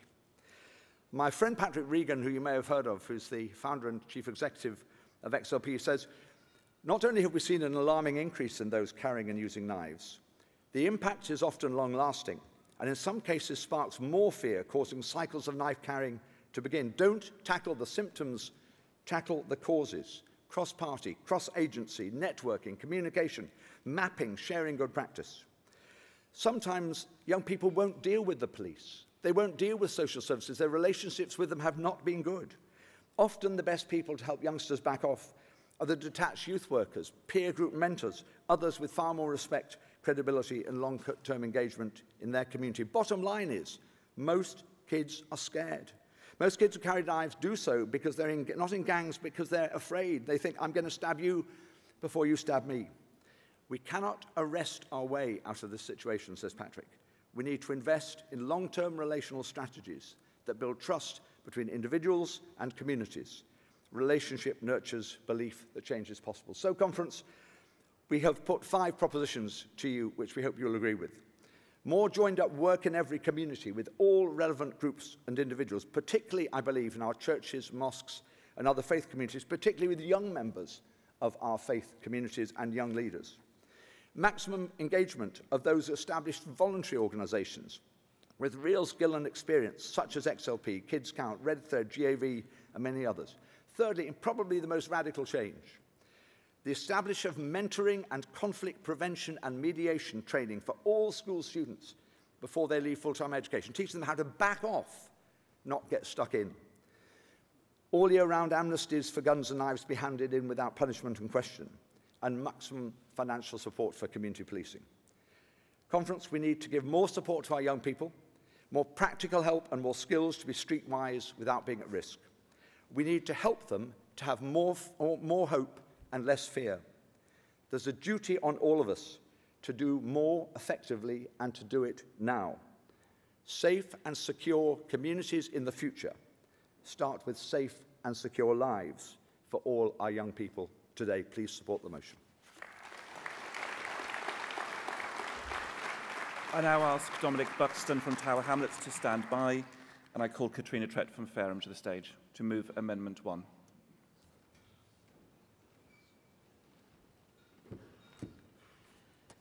Good afternoon, Conference. I am a first-time speaker. Thank you for inviting me to put forward this amendment, which was requested by, as she put it, an ordinary leaflet-dropping member of the Lib Dems, Jill Underwood of Fareham, who is unable to be here. Being here is inspiring and thought-provoking, especially listening to speeches by both new and longer-standing members, some of which have moved me to tears. Whenever I am asked why I am proud to be a Liberal Democrat, one of the reasons I give is that ordinary members are able to suggest and influence policies. There is drafting advice available for amendments, which for this conference meant amendments had to be submitted by August the 21st, the day after I received the request from Jill, as I had been on holiday with only intermittent Wi-Fi access. Frantic emails and discussions with our party members resulted in the brief amendment before you, being submitted by the later date of September the 4th. So here goes. Our Fareham party fully supports the motion submitted, but believes that the amendment proposed to include references to corrosive liquids, acids, and reflects what has happened and is happening in our society. Should include references, sorry. We should be seen as the party that is up to date and aware of trends in our society. In July, a BBC Freedom of Information report to police forces around the country found that assaults in England involving corrosive substances have more than doubled since 2012 to 504 in 2016-17. Conference. Therefore, we ask you for permission to withdraw the amendment because it needs further consideration of other new and developing crimes, including crime committed by those on bicycles and mopeds, plus sentencing policy and alternatives for young people and adults. We'd like to withdraw the amendment to give the party a chance to follow up this debate with more detailed work on acid, their causes, and the best way of dealing with them. Thank you. Thank you for that. As there has been a request to withdraw the amendment, pursuant with 8.2 of the standing orders, there will now be a vote of the conference to see if the conference accepts the withdrawal of the amendment, as it's up to conference to make this decision. So if everyone can have their voting cards ready. Those in favour of the withdrawal of the motion, please raise your cards. Amendment, apologies. And those against? The amendment has been withdrawn. I now ask Juliet Macapila to stand by from Islington and Dominic Buxton from Tower Hamlets to come to the stage.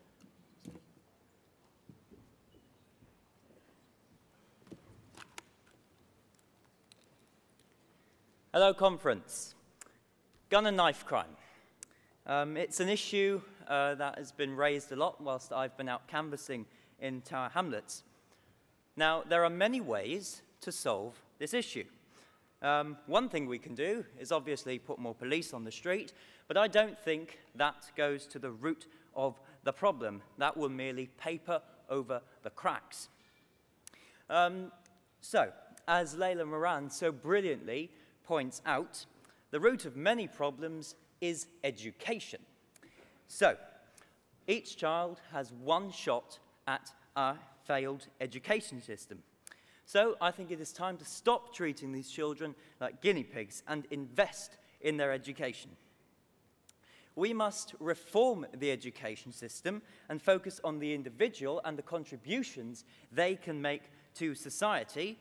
That means starting from nursery school right through to adult life. Because when we get education right, then we can open up opportunities for employment and decrease the urge to commit crimes in the first place.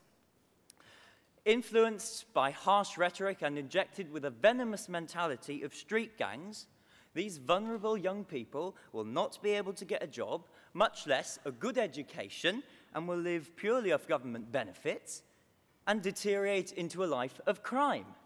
That is simply unacceptable. It is really time to do much more than we have been doing in the past. It means investing in education. What are we afraid of? Just do it. Right now, I think it is time we need politicians to stand up and tell the truth, even if it may be unpopular. And that is exactly what the Liberal Democrats are doing.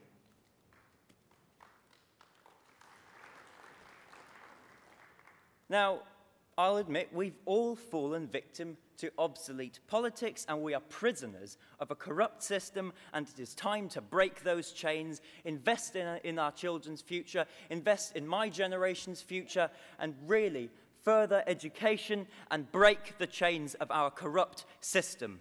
Thank you very much, conference. Support the motion. I'd like to ask Richard Wilson from Manchester to stand by, and I call Juliet Macapila to the stage.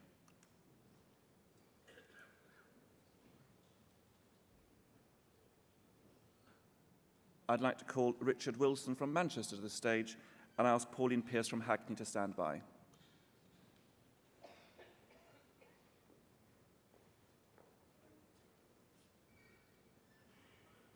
I'd like to call Pauline Pierce from Hackney to the stage. And I ask Matthew Hulbert from Bosworth to stand by.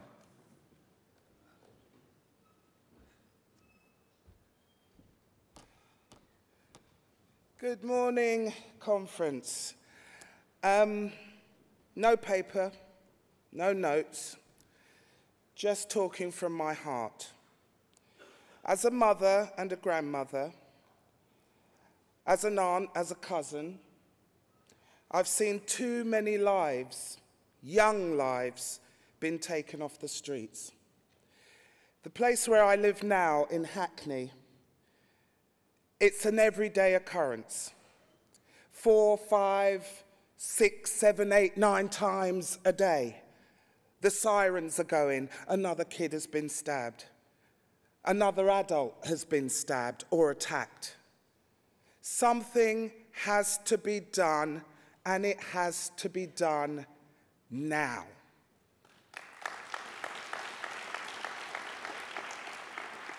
We haven't got time to play around. We haven't got time to waste. And with issues like this, we as Liberal Democrats, we are responsible. We have to lead, because we're the only ones that care about these children out there. We're the only ones that stand up and say, like Simon, enough is enough. We have to pull together and make the changes and make them start to happen now. My son lives in Hertfordshire. I thought, can't be no harm there. But as the years have gone and the gentrification in London, people are being shifted out to the suburbs. And my son crossed over the road from his sister's house, which is literally 6 yards, went into the shop to buy his nieces and nephews some sweets. And my son he came out of the shop, crossed over, came back in the house, said to his sister, I don't feel very well. And she said, what's the matter? And she said, what's that on you? His shirt was covered in blood. My son had been stabbed without realizing, because now they have all sorts of motions and potions they can rub on the blade that you don't actually feel that you've been cut. Now, my son wasn't involved in gangs. It's just a young boy who went to visit his sister and his nieces and nephews, wanted to treat them to sweets. But someone who's addicted to drugs came down out of his flat, had an altercation with someone else who was a drug addict, and this then spilled onto the streets. One of them ran off, the other one grabbed my son. Where did he go? My son said, I don't know what you're on about. Went off, and next thing you knew, my son was stabbed. Missed his lung by an inch or two, they said. I was away in Barbados at the time. First time I'd had a holiday in many, many years. Had to rush, pay my flight to come back because obviously my son was stabbed. This resulted in my son now having mental health issues, having to relive this thing that happened to him. It's scary. It's very scary for them, the victims, for the perpetrator, for the parents and family who have to pick up the bits. So, conference, I need you to touch into your inner selves, reach into your hearts and think to yourself, how would you feel if you had to face this situation in your life? Please, please vote for this motion in full. I ask Aaron Daniels from Winchester to stand by, and I now call Matthew Hulbert from Bosworth to the stage.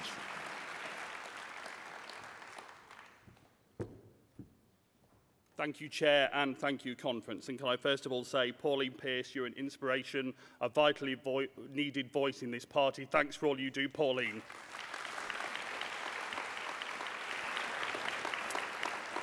Conference, this is an important and timely motion.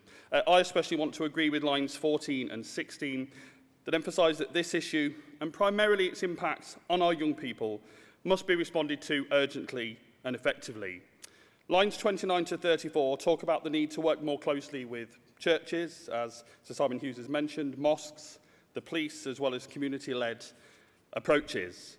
To that end, what links the earlier and latter lines I reference for me is a compelling and urgent need to invest in the youth service, which all over the country has been decimated under this Tory government, and let's be honest, folks, under the coalition years too. In the name of austerity, vitally needed youth clubs, youth workers, detached and street-based youth work has been cut back to its bare bones, or more often, axed altogether. And though these cuts may initially help a council's economic bottom line look more healthy, in the end, it is a false economy. When the youth service goes or is cut back, the often vulnerable young people who rely on it don't suddenly disappear. No, they end up having to use more often other parts of our depressed and depleted public service, such as the hard-pressed NHS and, yes, the police and criminal justice system. 2 years ago, here in Bournemouth on this stage, Conference passed a motion which I was proud to move as chair of Lib Dem Friends of the Youth Service, calling for statutory funding for the youth service. Sadly, but perhaps understandably, that policy didn't make it into the Snap General Election Manifesto earlier this year. But as Baroness Burt at a fringe on the National Citizen Service said to me last night, and I don't think she meant this literally, but she said if it's not in the next one, she gave me permission to go to Parliament and gently, of course, whack our parliamentarians round the head. Well, I'm very much a man of peace and not a man of war, and I think peace is definitely what this motion is about. But I really do hope that the Youth Services motion that we passed 2 years ago and that this one, and I'm sure it's passed later today, will not just go into the dustbin of conference history. And I call on Simon Hughes to join with me to ensure that it doesn't. The Youth Service is important. Our young people are important. Let's invest in them. Let's back this motion.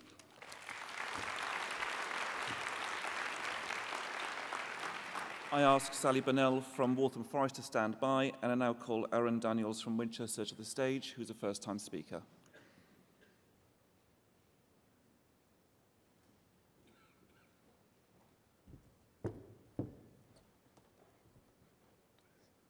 Hello. I was quite worried when I saw the gun and knife crime policy because I was worried it would be similar to the Labour and Tory policies of the past. But it was incredibly refreshing to see a mature and sensible policy that starts to attempt to actually tackle the root causes of this issue, unlike the inane, emotional and illiberal policies enacted by the Labour and Tory governments that only seek to merely place a plaster upon this wound in our nation. Unlike guns, we cannot simply attempt to just ban knives. Knives are everywhere. Everyone uses a knife in their day-to-day life. The majority of knives used in knife crime are freely available in kitchens, just kitchen knives, and also not only kitchen knives, but also screwdrivers, not something you can easily regulate or simply just ban or even stop people from carrying them because people need it for work. What we need is this more attempt to invest in our areas, invest in our education, invest especially in areas of poverty. Yes, only a quarter of knife crime is done with gangs, but these gangs are always in generally areas of poverty, which need this increased funding to get them out of poverty to stop this knife crime. So please support this motion. Thank you.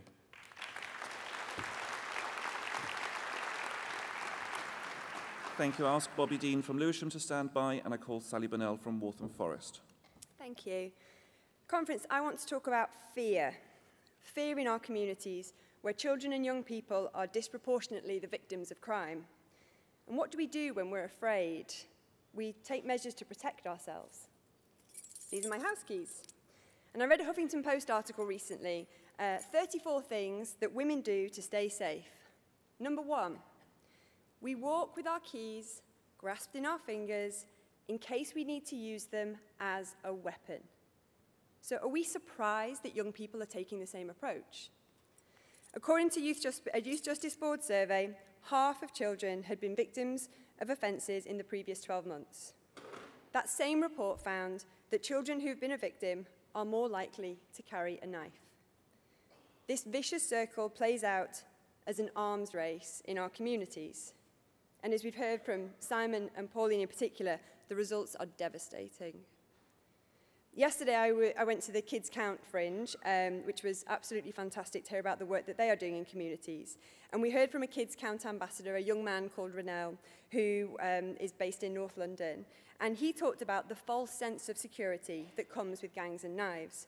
And when we talked about what the possible solutions are, he said, we have to get the message across to children that the moment you start carrying a knife, you're more likely to get hurt. And that message has to come from people who are part of the community, who are trusted and respected. And that's what this motion is trying to get to. We also heard the other day Jo Swinson's excellent speech, and she gave us an insight into some really fascinating research from Birkbeck University, from Professor Kaufman. That asked people, do you think it's more important for children to be considerate or well-mannered? And our answer to that was a predictor of our approach to problems, our worldview. And the majority of conference said that we want children to be considerate, because the Liberal Democrat approach is one that's open to alternative solutions. And the good news is that this works. The Centre for Crime and Justice Studies has found that approaches by a variety of agencies working in cooperation, locally based, combining prevention and suppression are more effective. And that's what this motion calls for. In response to fear and mistrust, zero tolerance and deterrent approaches don't work. Stop and search and mandatory sentences are simply not effective. So we have to demand something different. We want more resources and more support for the solutions that do work. And I can't sum it up any better than from the Kids Count event, where the wonderful community worker Jennifer Blake said, we need a new canvas. So conference, I urge you to support the motion. Thank you. Thank you. I ask Dawn Barnes from Haringey to stand by, and I now call Bobby Dean from Lewisham to the stage.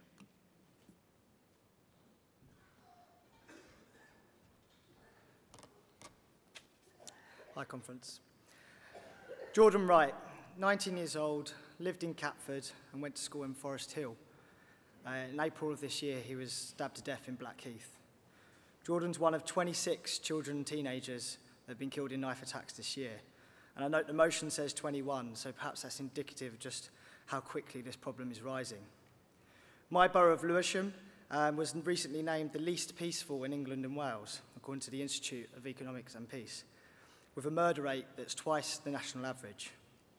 Now, I personally have the privilege of feeling safe when I walk around my borough, but for many of our school children, they're living in fear. It's been well noted that fear is a primary driver to carrying a knife, but our response can't be to simply scare them back out of carrying. We must understand that it's deeper and more complex than that. We must understand the offer of gangs, the offer of security, financial opportunity, respect, and as somebody put it yesterday, family amongst friends. We must understand our state failures, the cuts to mental health services, the cuts to youth services, has been noted, the general deprivation and yes, cuts to local community policing. We must also wake up to the role the drug industry plays. If we had a sensible, evidence-driven, liberal policy on drugs, then we may be able to undermine a crucial element that allows gangs to thrive.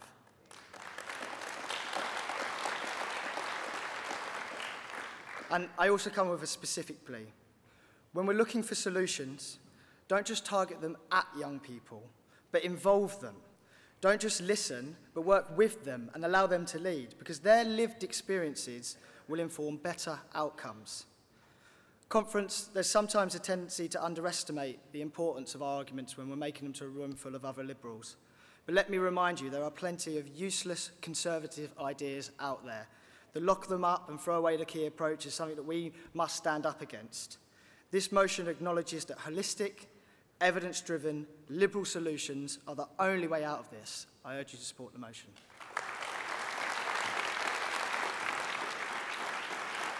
I now ask Dawn Barnes to summate on the motion.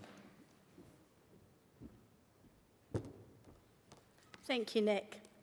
And thank you to everybody that spoke in this motion, and mainly for the motion, entirely for the motion. And unfortunately, many of those people were from London. Simon started from Southwark, and I finished from Haringey in North London. Not very long ago, a couple of Sundays in fact, I was awoken, went to bed early, ready for work, by my flat vibrating, and it was a helicopter. I kind of knew what the reason would be, and I was right. When I checked in the morning, somebody had been shot on the road near to Wood Green Tube Station. And then the 4th of November last year, one of those 2,500 crimes that Simon referenced, there was a shooting. We had a campaign day, so we had to detour to the house we wanted to get to. But the point is that whether it's Muswell Hill or Wood Green, or whether it's Bermondsey, that knife crime and gun crime are rife across London. And against this, we've also got a rise in mobile phone crimes. Across Crouch End, in Waterloo, I've seen it with my own eyes. People on mopeds pulling up, nicking somebody's phone. That's a lot of money, and the police are currently unable to do anything about it. So I very much thank Katrina for her amendment and for withdrawing it, particularly with reference to acid attacks, which we've seen a lot of in London recently. Some of them, they're targeted, but a lot of them just seem to be on the off chance, which is very worrying when you're not involved in any way at all and you think you're safe, and suddenly there are crimes happening that perhaps you might just get caught up in, and they're life-changing crimes for some of those people, the poor people who've been affected by those. And against this backdrop, of course, we have our Labour Mayor, Sadiq Khan, who's happily reducing police counter services, so we can't report our crimes quite so easily. Thanks, Sadiq. And we've just heard from Pauline, whose son was attacked. It's hard to believe, and it's awful to know that somebody I know quite well has experienced this almost firsthand. I'm sure there are more people, and that's just terrifying. 2,500 crimes, children as young as 6 carrying knives. My niece is 7. Is she too old? My nephew started school this month. He's almost old enough to think about carrying a knife. I don't want that to happen. I want him to feel safe and that he doesn't need to protect himself. But can we make that happen? We're early enough for those children, for the younger children. We can intervene with good education, and that's critical, which is why we have to support this motion. As Dominic said, more police does not go to the root of the issue, but education is vital. It might take time to see some results, but we must get this implemented as soon as possible. And then, again, Matthew talked about youth services. Yes, that's been a real problem across the country, the lack of things for young people to do. And what do they do with their time instead? Well, it might be antisocial behaviour, but can you blame them? They need somewhere to go, somewhere to gather. Who has space for everybody's mates to come round? Where are the young people supposed to go to spend time together away from adults? Because let's be honest, no one wanted their parents over their shoulder. Sally, I also carry my house keys sometimes. There's been some pretty nasty attacks locally on women coming home from the tube late at night, grabbing their bags, threatening them with knives. And Bobby, I could not agree more with you that we need to work with young people, not target young people. So I urge you, conference, to support this motion, which goes some way to tackling knife and gun crime in our towns and cities and around the countryside. It's absolutely imperative that we work with people, we make them feel a part of it, we show them there are opportunities and that they are safe. And that way, hopefully, we'll start to see a reduction in these crimes that are affecting so many mums and dads, brothers, sisters, spouses, and that our streets become safer and cleaner of knives and of guns. So support the motion. Thank you.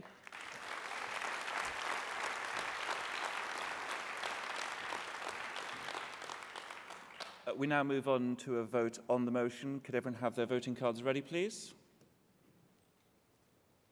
Those in favour of the motion, please raise your cards. And those against? That's clearly carried. As you may have noticed, conference, no one spoke against the motion. That was reflective in the speakers' cards that were submitted to conference. Next up is a lunch break, and then after that you'll be hearing from the leader of our party, Sir Vince Cable, who will be giving his inaugural address.